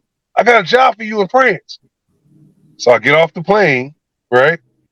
Um, but going to France, my bag is too heavy to go to France. So I had to leave my Jeez. bag in Poland. Oh man. So like they're like, well, just here, get on the plane. Just you get your bag when you go to France. So I go to France. I call the Poland people. They threw away the bag. So all my shit, all I have is all my as far as clothes is just the clothes on my back, my PlayStation, and my game shoes in my backpack. That's it. I don't have Jeez, anything else. bro. Threw away Jeez. my bag in Poland. All my stuff. You know what I'm saying? And this is like a army bag, so I had all my stuff in. Yeah. You know what I'm saying? So I was in France basically hand washing my clothes for 2 weeks. Same old clothes. Just just Every getting it day. right. Just hand wash, draw socks, hanging it up. You know what I'm saying? All that. Nobody really spoke English. Anyway, but now I just want to fast forward. So I was like, man, the first thing I want to do, let's go to a store so I can order me some sweats, Yeah. t-shirt. Yeah. You know what I'm saying? So like the first care package I remember I got from the crib was like sweats, socks, wife beaters. You know what I'm saying? And like I was so happy, I just that. You know what I'm saying? I was like, thank you. And I had to learn how to drive a stick. In Europe, you know what I'm saying? Like it's a stick, man. So like I had to learn how to drive. Mm-hmm. First year was crazy, man. Like I said, I made no money. My best friend, he had got cut just as many. He got cut 5 times, and he was like, "Dude, I'm in France." I said, "Man, take the train down to see me before you go home. You can just, get a flight from, out here." Yeah. And he said, "All right." And then little did he know, the American on our team had left to go home, and they was looking for another American. And that's how me and my best friend got on, first year Okay. together. That don't happen. Like you play with Americans, but like you don't play with your friends. Yeah, that's So, kind of crazy, bro. I don't think people understand that man, there's like, and we've talked about this when I was doing your show, bro. yeah, There's the track and field like A circuit where people see on TV, and then there's like the B where like you kind of get into the good meets or you're getting paid, and then there's like the C and D where it's like, oh man, you spend a long time overseas, but it's like, man, you wake up, you run, you got to take the train, you can't even really get any food. It's hot, you don't get no shower. You can't just be drinking everybody's bottled water. Like it's a lot. The grind is a lot, man. And being over there 10 years, man, what was some of the most fun that you have, bro? Because I know you had a nice time in was it Holland? I think that was the year you got league MVP. But did you did you enjoy Holland? no. Look, I was pretty blessed. To be honest, I was pretty blessed. I was in countries. I made sure I was in like a big city. Yes. The last year I played overseas, I was in a small ass city in Germany. It was cool, but it wasn't that big. So Yeah. like I didn't really do nothing. Right. But like for the first 6, 7 years, I was in big cities. Yeah. Yeah. Yeah. So Holland, I had a great time. I was in a city called Den Bosch, which is about an hour. It's like in the middle of Holland. So like it was an hour from Amsterdam. right? Which is obviously Yeah. the big The city, popular the, one. Yeah. the Mecca, the Mecca. And then an hour from the other big city, which is Rotterdam. You know, Rotterdam was the other big city in Holland. And so like, and it was an hour away from Belgium. So like, I was pretty close. So we would drive to Amsterdam all the time. And Amsterdam was like real Americanized. It got like Subway, it got Burger King, it got KFC, it got uh, I'm thinking of Hooters. They got yeah, Yeah. no, like this. They got all that, and then like where every person that goes on those world tours, European tours, is always first stop is in Amsterdam. So like Snoop Dogg, 50 Cent, Game, Justin Timberlake, all those guys they were up there, Yeah. and so like if you wanted to see a concert of them or something, like they would be there. And like I said, it was real, like for me, I had a blast in Holland. Uh, like my first year I won statistical MVP. The next year I won the league MVP. We won the championship. And for me, like it was one of those countries of like you made good money, not the great money, because you can make great money in Europe. Yeah. But I was, you making, I was making about 100,000 a year, something like that. Hey, we can work with that. Yeah, you know what I'm saying. Like, by at the end of my 4 years, like they offered me like a big deal. But like in between, I was making like 60, 70, 80, like that. Yeah. Even Yeah. after my first year making 1,500, and then the next year I made like 4,500, 4,000 a month, 5,000 a month, then 6,000, then like that. I had to build your way up, Yeah. to where whatever I was making. You know what I'm saying? So yeah, I had a great time, in Holland for those years. Then I went to Estonia, played over there, and that's when I made my most money over there. Yeah. But the problem about Estonia was like I had surgery, stress fractures in both my shins, and so like after I got hurt the last time, my money never got to like the super. Like I got to I don't know like 18,000 a month, something like that, right? So Yeah. like 180,000 Yeah. a year, something like that, Man. almost 20,000 a month. But I was about to sign a deal for 2 years or 60. So like 2 years, 230, 230. And like I said, I got hurt that summer and then they took the deal away. And like I said, I just never made the same amount of money from there. That's probably the best way how to put professional sports, bro. Is they love you until you get hurt, and then it's a different type of tale, man. Because it's like everything and I'm always for athletes when they say, man, like I'm holding out for the money.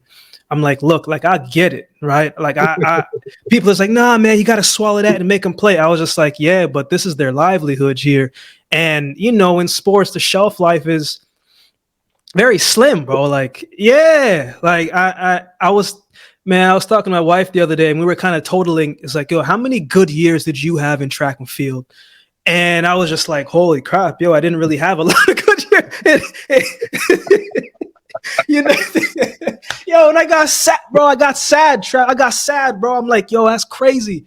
But it's like everything in the journey isn't always easy, man. And I think there's always going to be the challenges, and for you it was the injuries, but it came at a time when your son was born, man. But when you were getting hurt and he was born, you know was there anything that you were questioning, like saying like, yo, like, come on, man, like what's going on here, like how am I gonna, what's this situation like? Because when responsibilities kind of get a little higher and higher, man, you think about everything.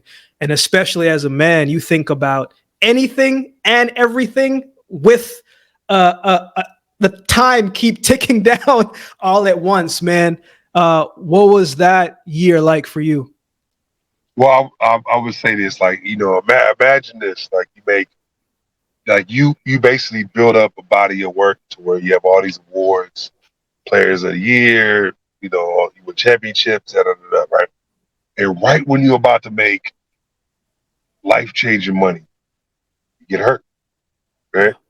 like right when you like literally like you could taste it, like you like this, like say the life changing, like you like right boom, Rebound. and he just like after that he just like damn. So I had to sit out, like when I got injured, I had to sit out that whole year and let my bone heal, because like dude kicked my shin, basically cracked it to the bone, and I already had the steel plate over it, and it cracked it, almost shattered it in half. Jeez. And so like I was like, like man, I don't know, I'm kind of crying because I'm like, dude, I was you know, Yeah. about to make $500,000 damn near, in 2 years, Yeah. and that would have changed me and my family's life, or at least I thought would have been forever. But like, obviously, it doesn't happen. Yeah.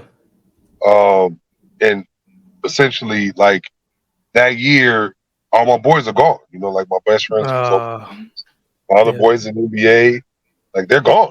There's nobody, like just my family. Yeah. And my son's mom, me and him were, really close. And at the time, and we were engaged, we got engaged. Like, we was on a whirlwind in a way. Like we were off and on for like 3 years, but like that was like, 'cause, how it is. It's like when a dude comes back from like from 18 months, of military. Yeah. He always has a kid, like say they've been on deployment for like a year, 9 months. Wife always gets pregnant immediately. Or a dude comes home from jail, like, he has another baby mama or whatever. Yeah. Like she was there when men, like we think about like when somebody's there when nobody else is, like you get real attached. And so at Yeah. that point I was real attached to her. And, like obviously she we just kissed and she ended up pregnant. Nah, I'm bullshitting, but It be that quick sometimes. yeah. No, we obviously, she ended up having getting pregnant with my son. And my mindset changed like Mm. instantly. It was really weird. Like before, I was thinking like about myself. Like I got to stack myself. I got to stack. Da, da, da. And then when he was born, it became more about him. And like so, Mm. my mindset wasn't as just like grind and just be like it became a lot more laid back because of him. Yeah. Now I had told her like like I'm gonna have a job before he's born. And luckily for me, I was healed and I did have a job before he was born, but it wasn't the money. You basically have to almost start from scratch. Yeah. Yeah. Yeah. You know what I'm saying? And so like having him as my motivation was like I gotta make it for him, like because he can't eat, sadness or tears. So like what happened was I went overseas to Romania, and while I was in Romania, he was born, Okay. and like he was on Skype, like I was on Skype talking to her while he was born, you know, Mm-hmm. Mm-hmm. and I remember that night was like it was like obviously Romania 9 hours ahead, Yeah. so it was. It was like 8 o'clock, and it was I got it like not a text, but I got a message saying like, "Yo, she's going into labor, right? And we're going to the hospital, whatever." My mom, my brother, my sister, and then my pops came a little bit later. But like my mom, brother, she's going into labor. So it was like 9 o'clock, and then I was like, "All right, well, I'm about to go. I'm about to go to get some liquid courage in me." So me and the other American was like, "Yeah, man, let's go drink." So Yeah. I'm kind of a little tipsy. Slurring. They're kind of like, "Yo, is she all right? Everything all right?" My mom was like, "What's wrong with you? What did you know I did or something?" I'm like, nah, I just had to, loosen up a little bit. She's like, Yeah. "Oh, Travis," and so I talked to his mom, like, she's in labor. Like, I'm like, "We're gonna be all right, we're gonna be good," you know what I'm saying? This and that, and so she's like, "I know we are, I'm so sorry for everything," and anyway, it was long. That was, we we connected. Because Yeah. I remember like she had to take the big old epidural needle, and I'm like, the doctor showed me it before I left. I was like, you sticking that in her back? Oh God, Make a brother epidural pass needle out. looking like a. Make a brother pass out, boy. I was I just. was like, oh, I'm trying to be strong for her. And I was like, you stick that in her back? Oh shit. I'm like she's over here next to me. I'm like, I'm trying to be like you strong know, for like her, and you I'm almost like, pass out. oh my God, dude. She was like, I can still see you. I'm Yeah. like, oh no, like yeah, Anyway, she gets that done, and then like I see him, right? Like they show me a picture of him, like how big he was. He was like 27 inches long or whatever it was. He was ridiculous. Yeah. He was bigger than me, almost 9. He was almost 9 pounds. He was longer than me, bigger than me. Yeah. And Yeah. I'm like, damn, that's my son. Like you thinking like, yo, like you just don't know what to say. No words can describe it. And I just told him like, look, man, like I'm gonna do my best to leave you the best legacy I can. And Yeah. like I said, so my mindset was like, okay, like no matter what, I'm gonna play as long as I can with this basketball thing, make sure that he has something I can provide him with. And that's what I did, for the next 3 years. And I never made the next money. I never made the money that I thought I never got nowhere near to that old, that super high money. But like I said, I got a chance to play in Estonia again, and then I played in Germany, then I played in Australia for those next 3 years. And look, um, athletes think we're mortal, so we're gonna play forever. And Yeah. after my last year, I thought I was like, okay, well, I played this year, I'll play another year. Jobs was like, well, we'll give you, I just played a full, basically season and a half of basketball. And the job, like they were like, well, we'll give you whatever it is, 3,000. I'm like, dude, I can't go back overseas for that. You know what I'm saying? Yeah. Like this ain't worth it. It became not worth it. I just was like, I'm gonna just stay here and get a job. You know, my time has passed. I was blessed to play 10. Here's my son. I'm gonna try to figure out what I'm gonna do what's best for him. Yeah. Yeah. And I think this is one of the hardest things for athletes. And if you're not an athlete, I'm not going to say you don't fully understand. Like you have a little empathy for it, but you may not be able to fully understand, bro. When I came to Canada, Trav, I saw this story about this football player, and I can't remember his name, man, but it was late 90s, right? And it was a documentary on him, and he was talking about his post career and that first year, what he was like. He was like, man, I was so used to being in a routine. And when I didn't have that routine, he was like, yo, I didn't know what that guy was going to do with myself. And 2 years later, he actually ended up taking his life. And that always, always, always stuck with me. And for me, even though my transition was challenging in itself, I was always searching for other things along the way as well, too. In my prayers, I always ask God, like, man, please show me my gifts. I know my talents, but show me my gifts and so many of these different things. And so I was always searching. And I know you share those same sentiments of challenging times when it came to transition, man. So your son is here now. You're not going overseas anymore. You got to make different decisions. What was those next couple of years like, man? Okay, it's a big question to unpack. And unpack it as much time as you need to unpack it, bro, because I don't think a lot of people fully know some of the parts of the stuff that like you shared with me. And man, I was telling my wife the other day, I was just like, man, I don't think you. I was I was telling her, man, Travis coming on the show. I get excited for every guest, absolutely, but like certain ones that you can, when you go through pain, And when you go through certain things in life, it makes you a little bit closer. And I Right. was like, man, when Trav told me that story, and maybe you'll tell it today, so I'm going to leave that in your court. But it was just like, man, even if you, I've never been someone who has considered taking my life by no means, Trav, but I understand how a person can get there.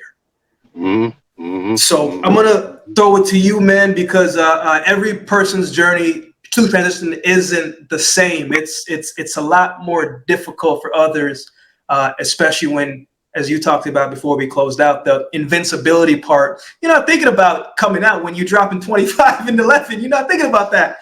So what was that like for you, man? Well, okay, like I was saying before, just a lot, but like let's just say like you're obviously you know it, I know it. Like my whole life, ever since I was basically 6 years old, I was playing basketball. Yeah. Now, obviously, I played. My father made me play all sports. I played soccer, baseball, football. You know what I'm saying? Basketball, obviously. He put me in anything to kind of see where my talent was at. He saw my Mm-hmm. talent was in basketball, and so I stuck with that. So imagine from 6, 7 years old, he's training me, he's coaching me, you know, working me out, you know, um, all the way to 33, you know, Yeah. That's, you know, 27 years, 28 years straight, Yeah. like no break, 100% ball all the time, Mm-hmm. And for myself, like in any athlete like yourself, like the dedication that you have to put in any sport, like I respect the hell out of you because you trained for 4 years for, 10 seconds or whatever, 20 seconds. Whatever, 1 minute, whatever, you know what I'm saying? Yeah. Now, don't Yeah. get me Yeah. wrong, you do obviously have the world championships and you have other Yeah. stuff, you know what I'm saying, and other meets, but it's like essentially like the great, like the biggest thing in the world for you is the It's the Olympics. Olympics. Yeah. Yeah, so like you training 4 years for 1 minute, Yeah. you Yeah. know what I'm saying? So, like I respect the hell out of you. Just want to put that out there. I appreciate that, But bro. with far as myself, man, like your whole life, like people don't realize this as far as athletes, right? For the Yeah. most part, you're catered to your whole life. If you recognize it or not, first of all, it starts with your parents. Parents Mm-hmm. is catered to you. Like look, don't mess with Travis. He has to do his, he has to get sleep. He has to, da da da da da. Travis don't have to do that because he has, he has this, he has a big game tomorrow, whatever, whatever. And then you're in relationships, and your girlfriends or partners have to they have to accommodate you as well because they know this is the most important thing. Mm-hmm. Right? And like when you're training and you're working out and like you just that's all your mindset is that focus, especially if you get to the higher and higher levels of life, right? Yeah. Yeah. Um, so when all that's gone, and I'm coming to get to that point. When all that's gone, like when you say like, okay, now you're retired, you have a 3-year-old son, you got to provide for him. You want to still play basketball because that's all you know. Especially over the last 10 years, that's really all you know. Mm-hmm. You know what I'm saying? Because you graduated college 10 years ago.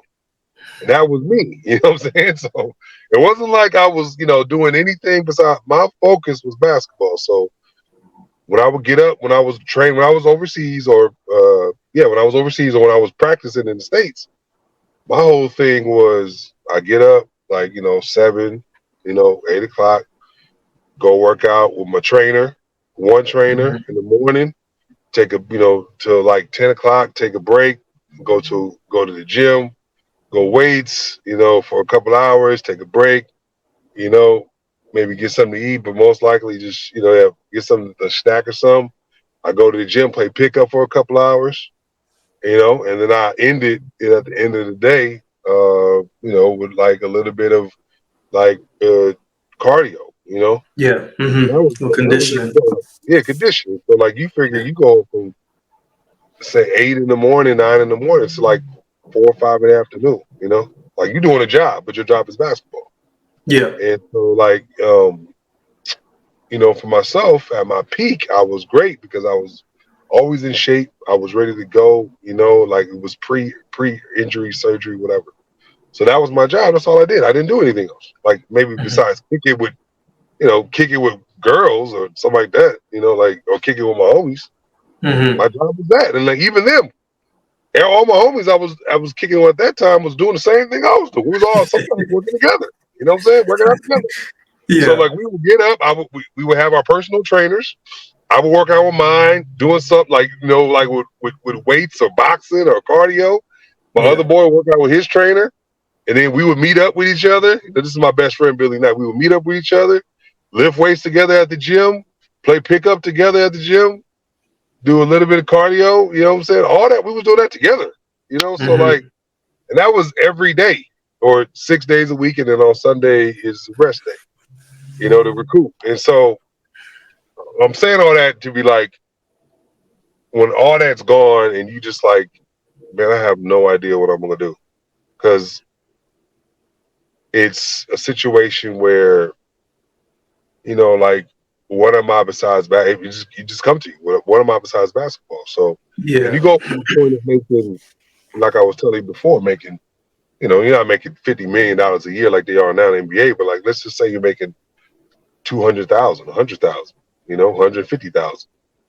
To basically the money's going out and you ain't getting no money in. Yeah. And like I told you already, when it comes to people and their perception of overseas basketball or anybody who works overseas, the perception is you're making a lot more money than what you're really making, right? So you might be making $90,000, right? But people be thinking you're making $290,000. So Mm. they, like if your friends or your family is in trouble, they're asking you for help in a way that you're making a lot more money than what you're making. Yes.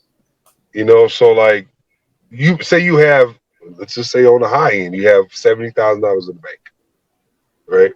And you're not buying nothing. Now, if you have a place to stay with your girl or whatever, that's cool. You don't have to pay for rent. But let's just say you don't have, don't have a girl. You're paying for a rent, which is 2-3 thousand, because you're not going to stay there long. You're going to go into a furnished place because you don't have Yeah. time to do that unless you're paying the whole year for, paying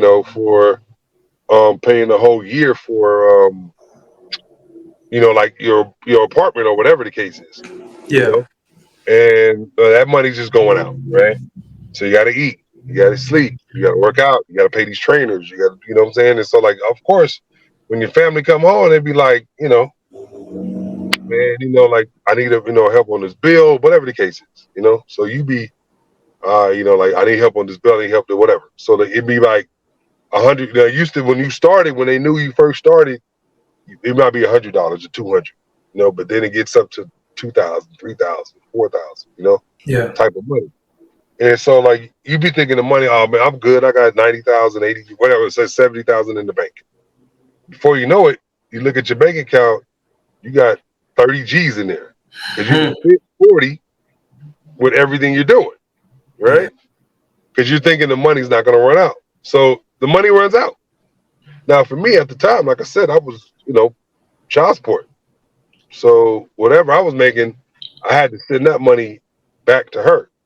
Yeah. Now, what people don't know about child support is this: if you're in arrears, they can go into your bank account, even if you're paying child support. This people don't. Even if you're paying, Yeah. they can go in there and take all your money down to a certain extent, right? So Without you let's even knowing?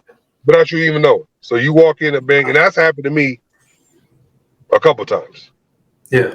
That's how I found out I was in arrears, and I didn't even know. Right? Mm. So I owed, like the first like 8 months. I was injured uh my son was born. So I owed back pay from that, Yeah. because I had signed a contract and they go off of whatever contract you make. So let's just say I signed for 4,000, you got to pay 600 a month, whatever it is, or 700, whatever it was. And so like 7 times 8 equals 56. So you owe 5,600 Mm. upon interest. You know what I'm saying? Yes. So like I said, like I had money. So like I remember I came back, I had maybe, I don't know, let's just say 10,000 in the bank, right? I come back, I go into the bank like just to get some money out for whatever, whatever. 6,000 of that 10,000 is gone. And then so I'm down. I'm like, wait, what happened to my money? I had $10,000 in the bank account, right? Mm-hmm. Oh, you owe me.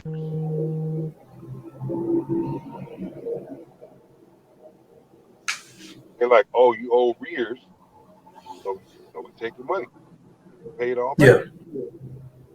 Yeah. And I'm like, like I'm paying oh, You're breaking up a little bit there, Trav. Breaking up a little bit. can you hear me now? Yeah, it's a little low. It's a little low though.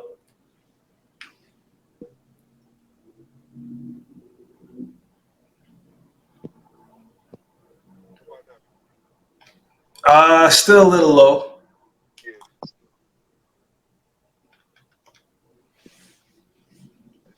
I guess when my phone rang.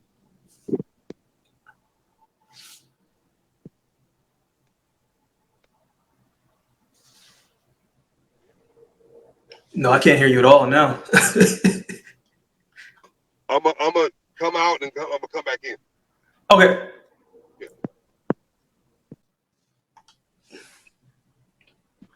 We good? Yep. Yep. We good. We good. Yeah. Okay. Yeah. Anyway, like I was saying, man, like that. This has happened to me, so that's why I'm going. Telling you about it. Yeah. And like you just sit and you're just like, damn, like I'm happy that she got her money, I guess. But like, you know What what I'm about saying? me? Like, yeah, like what I'm saying. This is all the money I have, right? Yeah. And so like the money just dwindles and dwindles, and you're just trying to figure out what are you gonna do with your life. So like every day I ask God, like, what should I do? What should I do? Help me, I mean, because at first I was like, Father, like I still want to hoop. I still have, a lot left in my tank. Maybe I could find that. But just every job was just kind of doing the same thing. Like you get to a point where you're like, I can't go overseas for this, right? Yeah. Yeah. And so that was kind of a situation where you get so frustrated with everything. Like, why can't I make some more money? Why can't I do this, man? And like you just be like, yo, I don't I don't know what I am right now. And so like, Yeah. and I'll be honest with you, like I think we talked about it already. Like to numb the pain, I started drinking, you know, Mhm. heavy. Like every day. I was one of those dudes that, I was, like I know, like you might not know, but like I was one of those dudes like in the States they have these little bottles of like alcohol.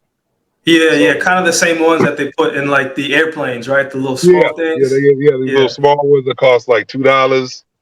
And I was the guy that was like, give me two of those, in the morning, maybe two or three of those in the morning, two or three of those in the afternoon, two or three of those. You know what I'm saying? Like I was trying to Yeah. hide it, Yeah. and so like my parents wouldn't know, or my mom Hmm. wouldn't know because I was staying with her at the moment.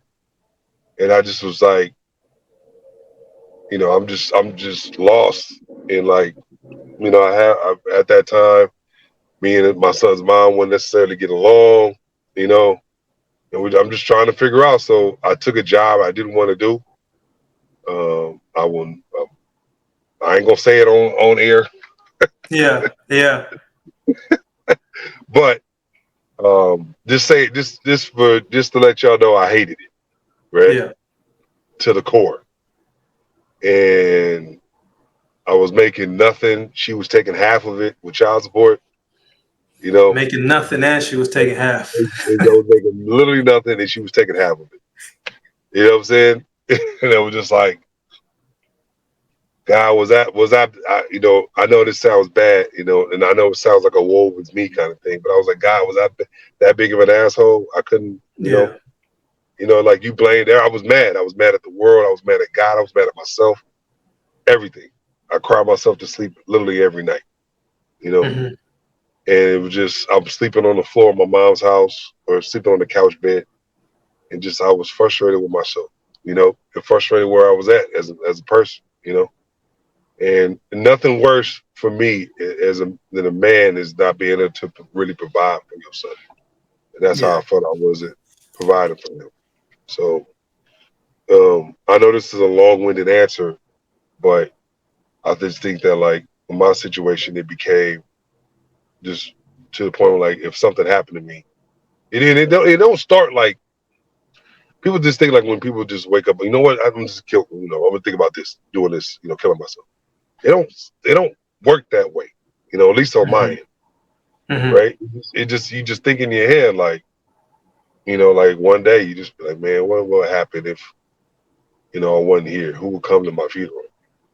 You know, Yeah. and then another day, you just the frustration builds up.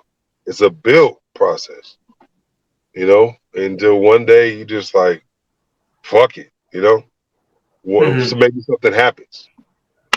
I don't know. You get in an argument with your baby mama. Let's just say that, she says you'll never see your son. Yeah. That could be the trigger. That could be the trigger, literally. Like you'll never see your son again. You always have to go through me, da da da, whatever, And you just like, like it's emotional. That day was just the wrong day for her to say that, and you like, God, I can't take it, like, because they always say, God can put you through what you can handle, but sometimes, like, God, like, yes, I can lift 250, God, but you just made me. I'm trying to live, make me live 400. I You can't know, do it right now. Yeah. can't do it.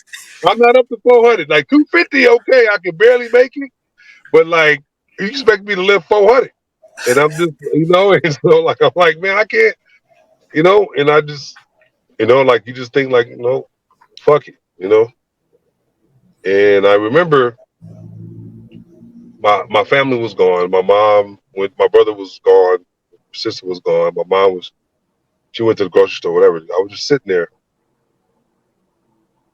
at home by myself, and for some reason I'm sitting on the floor in the kitchen, right? Mm.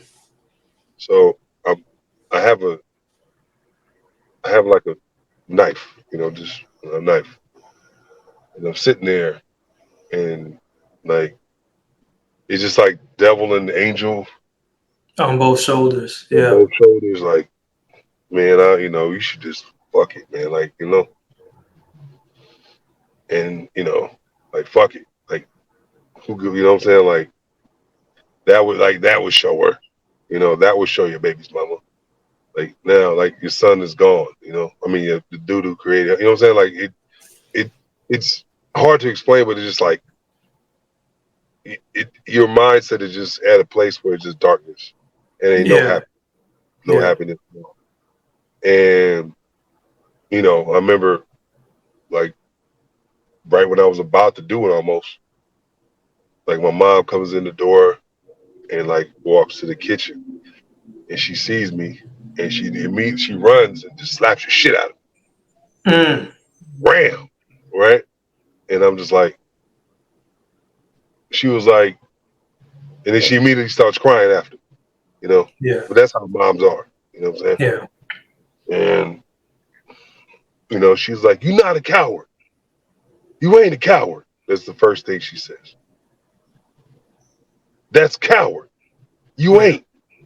I know you going through it, but you ain't that, you know. And I remember, Mom, I was like, Mom, I can't take no more. Yeah. I get. Whew, yeah, I get that, man. You know what I'm saying? I'm like, Mom, I can't even, even talking about it, just like kind of like shit. But like, like I was like, Mom, I can't take no more. I can't take it.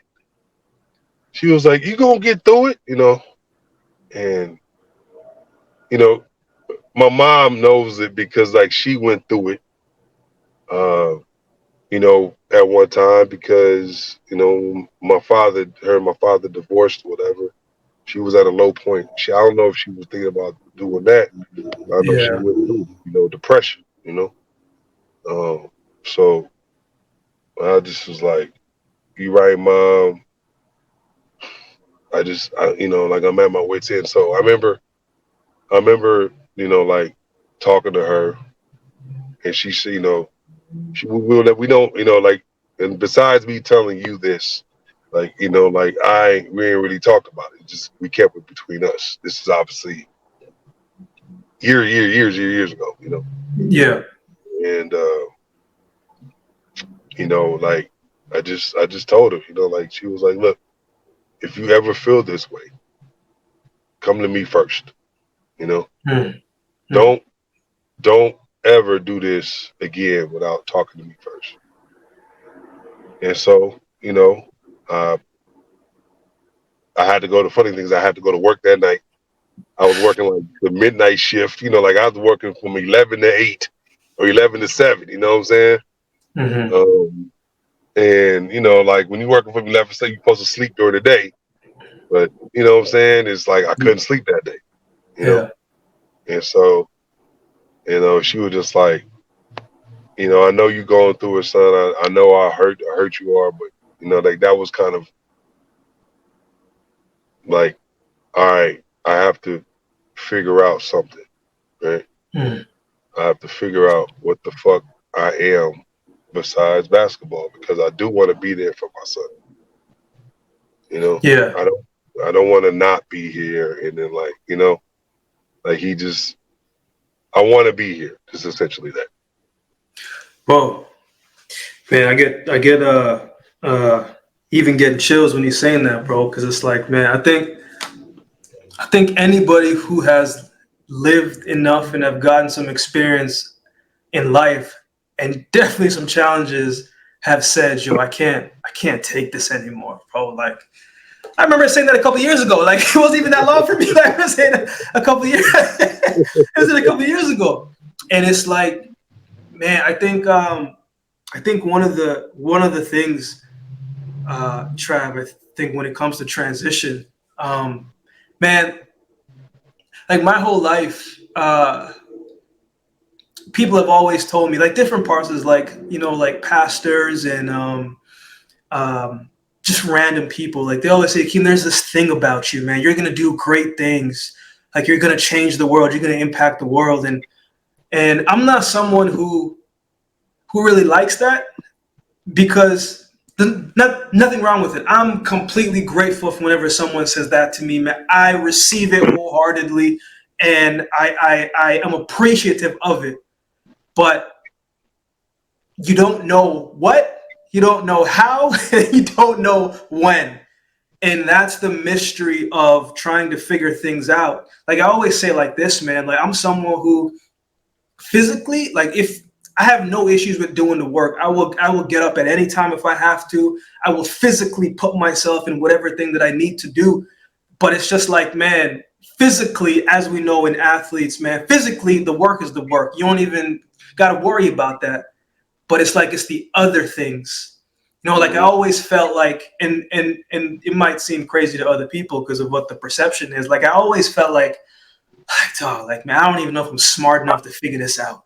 I don't know if you felt that, Trev, but sometimes I'm just like, man, I don't know if I'm smart enough to really figure this out. And like, what if I don't? Yeah. Like, Yeah. what does that say about me? Yeah. But how did you get back on your feet, man? Like what did those steps look like? Because just as it's not just this one thing that gets you to those thoughts. It's not just one thing that gets you out of the situation. So what was it that helped kept you going, and how did you pick yourself up out and step through the fire, man? Well, I would say obviously family. Family was big for me. Like my mother and my father. They both, it's gonna be all right, son. You're gonna make it, son. You're gonna do all Yeah. right. Like you, man, like words of affirmation, which that's my number one love language, by the way, is big, right? To any man, right? I Ooh, think that yeah, come on now. people don't understand. People don't realize, women don't realize, like, dude, if you would just encourage a dude every day, it don't have to be 10 times a day. It could be once or twice a day, because you don't know what this nigga going through, Yeah. you know? And I just tell people all the time, like, man, like, just, hey, man, you're going to be all right, brother, whatever it is. And that helps. So I'm proud of you. or you look nice, or what look like you did this and that. Like that helped me so much. And then like when I did see my son and I would play with him and then he would hug me and like put his head on my shoulder and I'm just like like no matter what happens with me and your mama, nigga, I'm here, Yeah, we're gonna figure it out. I'm gonna Yeah. be here. I'm gonna figure it out.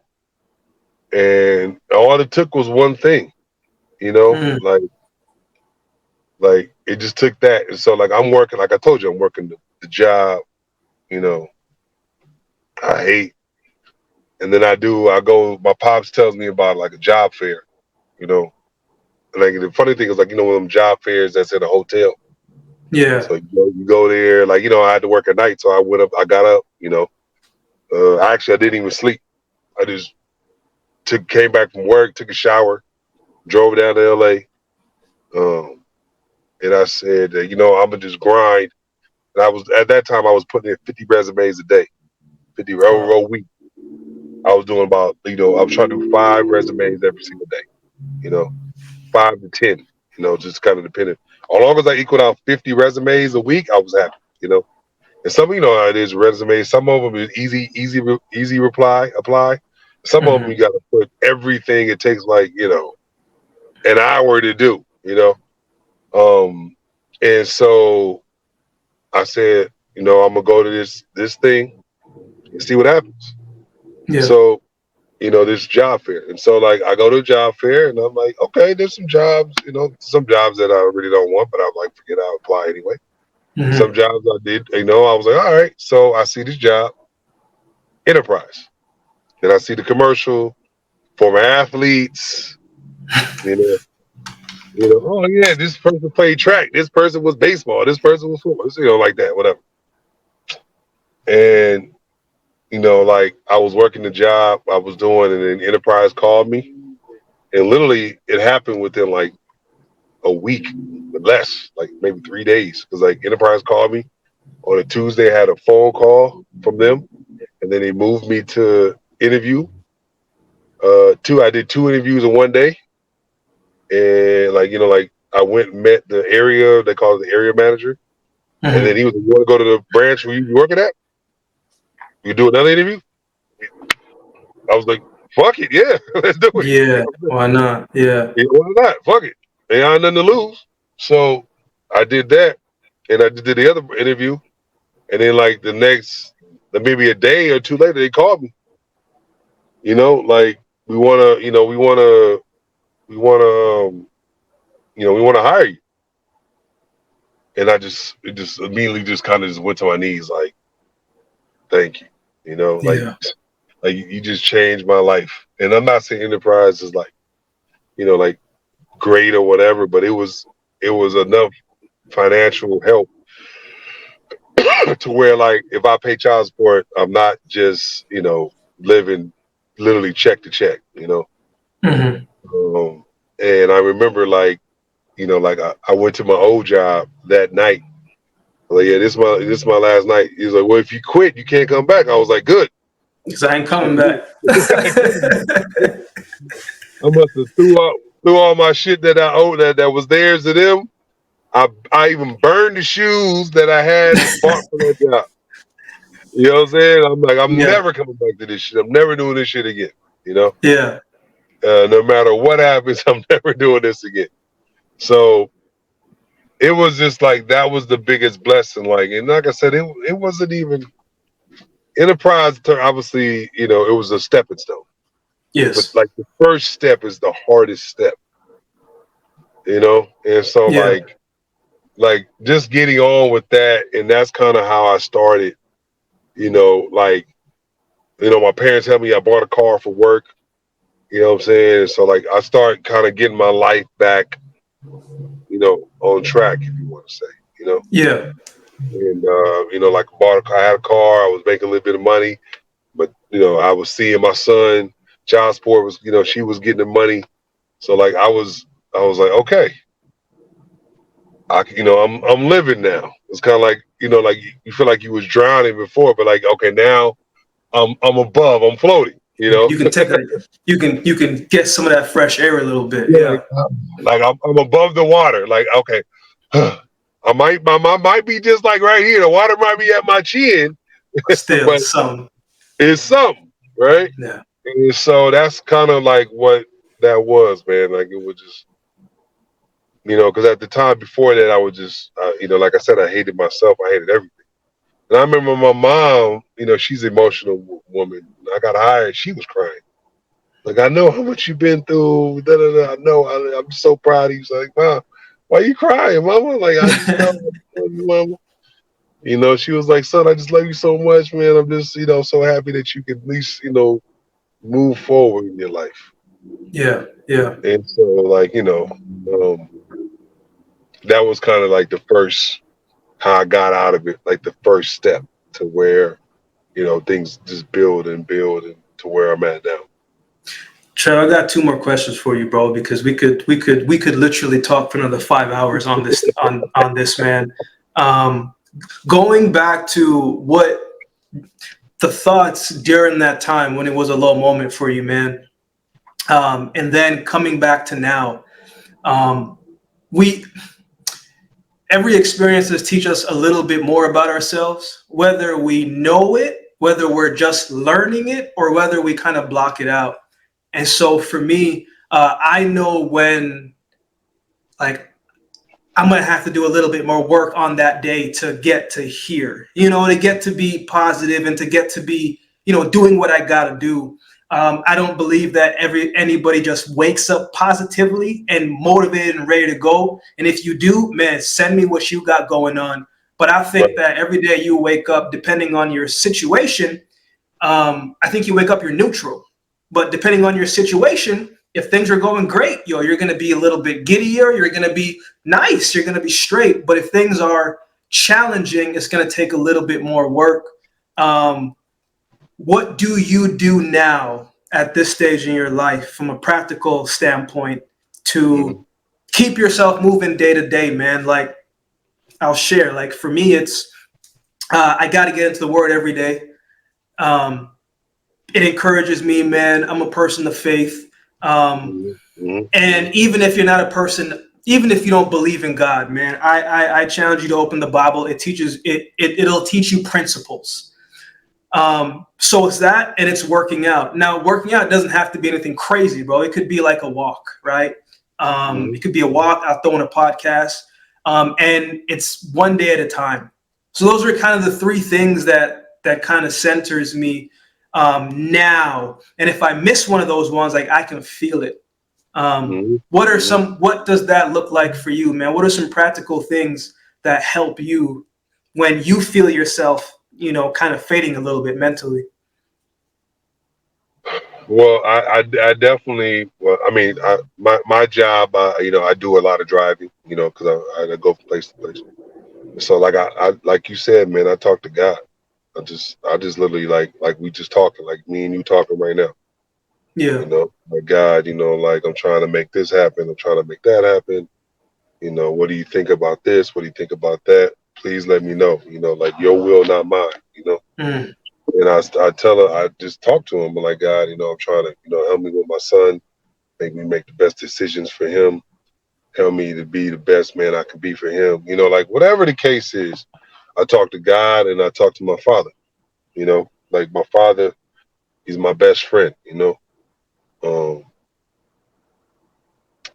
like my mom, I used to talk to my mom a lot, obviously, but she's gone on to heaven, what I'm saying? yeah, And so it's really just my dad and God, essentially, just talking to yeah, him, kind of center myself and just kind of get myself, right, for something going on with my son, something going on with my life, whatever the case is, that's, the two people I kind of really communicate with the most is my father and my father, my earthly father, and then my heavenly father, you know.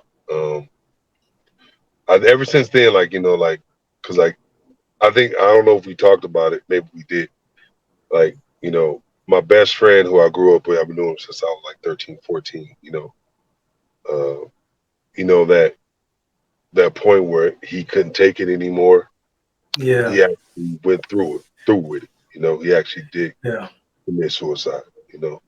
And it was because he couldn't make that transition from what he was doing. What from sports to regular. And he was trying to find himself because basketball was a huge part of his life. Like I played 10 years overseas. He played 16. So he Wow. had another 6 years of just like hooping and, being good. Getting right. Yeah. Yeah. And so like for me, my purpose was my son, for a lot of it when he was born. Like he didn't have a son, so he didn't really have that something to look at to be like, okay, this is what I'm a grind for. This is who I'm a grind for. And, like for me, it's like I think that that might have hurt him, but Mm. what I'm saying, that might have hurt him, and that's might be one of the reasons why he was like, that's why things happened, Yeah. Now, yeah, for me, it was like I said, earthly father and heavenly father. That's who I talk to the most. Man, I think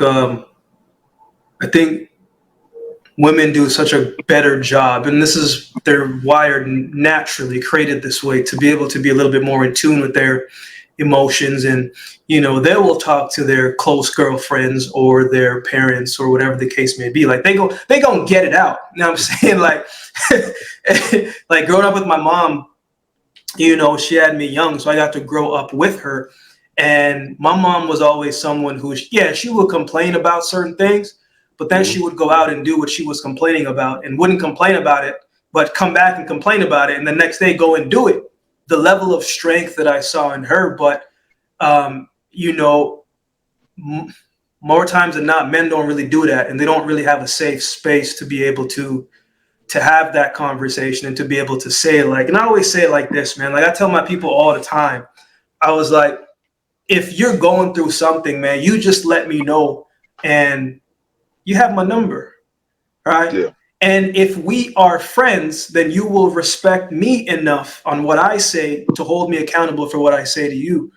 And I just think, man, it's important to have conversations like this because Mm-hmm. as a man, speaking to the men specifically here, you can't do this stuff by yourself, bro. Like you just can't, man. No person is self-made. I don't care how many times you see these people on TV talking about, oh, I self-made this and this and that. I'm self-made.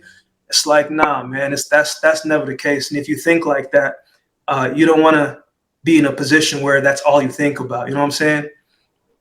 I agree. Uh, I think for myself, like as I got older, especially after my mom passed, I didn't really have a direction in a way. My mom and my best friend, it was like my grandma passed, then my best friend passed, and then obviously years later, my mom passed, and then yeah. I was lost essentially when she passed. So I was like, man, I need somebody to talk to who's not my mom and not my dad. And in between all that, me and my ex fiance broke, after 8 years, broke up. So it was Mm. like, it's Another like, like punch yeah, to the gut. yeah, Yeah. kind of like, what I'm saying? Like another one of those, like we were together for 8 years. And this is like before my mom passed, but after my grandma, my best friend passed. And I was just like, man, I need to talk to somebody. And so like, I recommend for all men, but especially black men, like talk to a therapist. Man. Like it's Yeah. not what you think. Like growing up, like you said, like our dads, we were raised. If you have your dads or any man in your life, like, get tough. Don't cry. Don't show your emotion. And that's why, like, we have a generation of men that don't know how to communicate. Because Mm. we were taught not Wow. to. People Wow. don't like women think it's like, we just don't know how we don't know how to communicate because we were never raised like that. Women were always taught to, express your feelings and say how you feel, blah, blah, blah, blah, blah, blah. Men we ain't raised like that. If you raised by a black man or anything like that, they're gonna tell you, like, get tough. Hey, you all right? Even when I broke up with my when me and my ex broke up, like ex fiance broke up. I was like, Dad, I'm struggling. He was like, get over it, get tough. I'm like, Jeez. Dad, I can't, Dad. Yo, this is like, yo, you think I want to feel like this? Like I literally don't. I can't. Pops, you know what I'm saying? It was hard. It was hard. I mean, obviously, eventually I got over it. You know what I'm saying? Like everything else Yeah, happens in life, but like in the beginning, it was hard. You know, like yeah. even though I would be like, be with somebody for almost a decade and then be like, all right, gone, and then let me just move Let me on to the just, next thing. yeah, You know what I'm man. saying? Like, I one of the things that I've always tried to show my little brother, man, is probably one of the things that I'm proud about most in our relationship with him is, man, like admitting that it's like, you know what I said here, that was wrong, right? I shouldn't have said that. I apologize. And I didn't hear the word "I love you" a lot growing up, right? But right, especially in American culture is a little bit different than Jamaican culture, right? But they're same similar things. And so you always know those things, but you don't always hear those things. And man, I tell my siblings I love them all the time. I'm like, you're gonna tell me and you're gonna say it back. I'm gonna keep saying it because it just because it's not said doesn't mean you don't need to hear it. You do need to hear it. You do need to hear it. We're gonna close out with this, Trav, man. When your name is mentioned, man, and you've a person that's been through a lot, bro. You've lived a couple lives already, bro. When your name is mentioned, man, what do you want people to think? What do you want them to say? What do you want to be remembered for? And I'm not talking about. I think sometimes people there's just always this talk about legacy, right? right. And people always equate it to money and leaving things. But I'm like, man, if that's all you're thinking about, like, yeah, those stuff are important, Yeah. but there's way more to life than just monetary things. So when you think about that, Trav, and it's like, man, when someone says, man, Travis Reed, what do you want them or what do you hope that they say? Well, that's a hell of a question again. I ain't gonna lie. That's a hell of a question. I think I would hope to say that, like they would say about me that he was, always a humble guy that was kind to others, right? That was who was a hard worker, and if you didn't like Travis, it was something wrong with you. You know, Yeah, yeah, you know what I'm saying? Because like I want to be that kind of, like not look. You're not gonna be liked or loved by everybody. That's just facts of life, right? it's true. But I just want him to be like Travis was just a stand up guy, and who loved his family, and was just a great guy. Because like the like you said, like the sports stuff that would is up to interpretation. Like so somebody might say, "Man, Travis was awesome." Somebody would be like, "He's overrated." Yeah, It could be that could be left up to interpretation, right? But like just the overall being a general person, like he was a great person. I loved him to death, yeah, yeah, And so we're at that age now, me and you, man, like where like, that's the most important thing now. Is like what will you be remembered as, like yeah, you said, so like you're forming your legacy growing up, but you're solidifying it as you get older. yeah. Man, bro, I appreciate you, man. I appreciate you, bro. I appreciate, you know, just the transparency and the honesty, but also I appreciate your time, man. I don't think we often take the smallest things for granted, bro. And when we shoot someone as simple as shooting a message to someone and they responded, we take that for granted, man. So from the stories you share with me, bro, and for me just, getting to know each other even off the air, bro, like, man, I'm glad you're here, bro. I'm glad you're here, man. So I appreciate you, man. What's the best way for people to keep in touch, man? Obviously, we got the social feed here. I'm gonna tag everything in. But what is it because tell them a little bit quickly about your podcast as well, too, man. And what is the best way for people to continue to support you? Well, you can follow me on Instagram. I think it's in the thing at Travis W. Reed. It's REED Travis W. And I have Travis W on Facebook. Also, if you want to subscribe, like, share, subscribe, I have a YouTube channel, An Athlete's Journey. It's on YouTube, like I said. So, like my show, my podcast is called An Athlete's Journey, where I've interviewed obviously yourself. I've interviewed football, basketball, baseball A lot players. of people. Yeah, and so I started it because of my son and my best friend who passed away. Because like people need to know the stories of like myself and like it and my other people. And so I kind of got tired of answering questions about it. So I said, let me start a podcast. And so many people like, man, I'll do your show and come on and like tell stories of like how your life is essentially like your career as an athlete, like how it started, how it how it was, and then most importantly how it ended. And Mm, people forget that when you're an athlete, once you're done, like you're forgotten just like that. You know what I'm saying? yeah. Like so, and that's you never want to be forgotten. So I think like for me it's like you want like I tell my stories, and like I said, like they tell theirs, and that's how my I show an athlete's journey is, where current, former, future talks about their careers, and just like for me, it's like to learn from my mistakes, so you don't make the same mistakes as I did growing up. When I hooped, and obviously after. So that's where you can find me. Like if you have a LinkedIn, I have my own LinkedIn as well.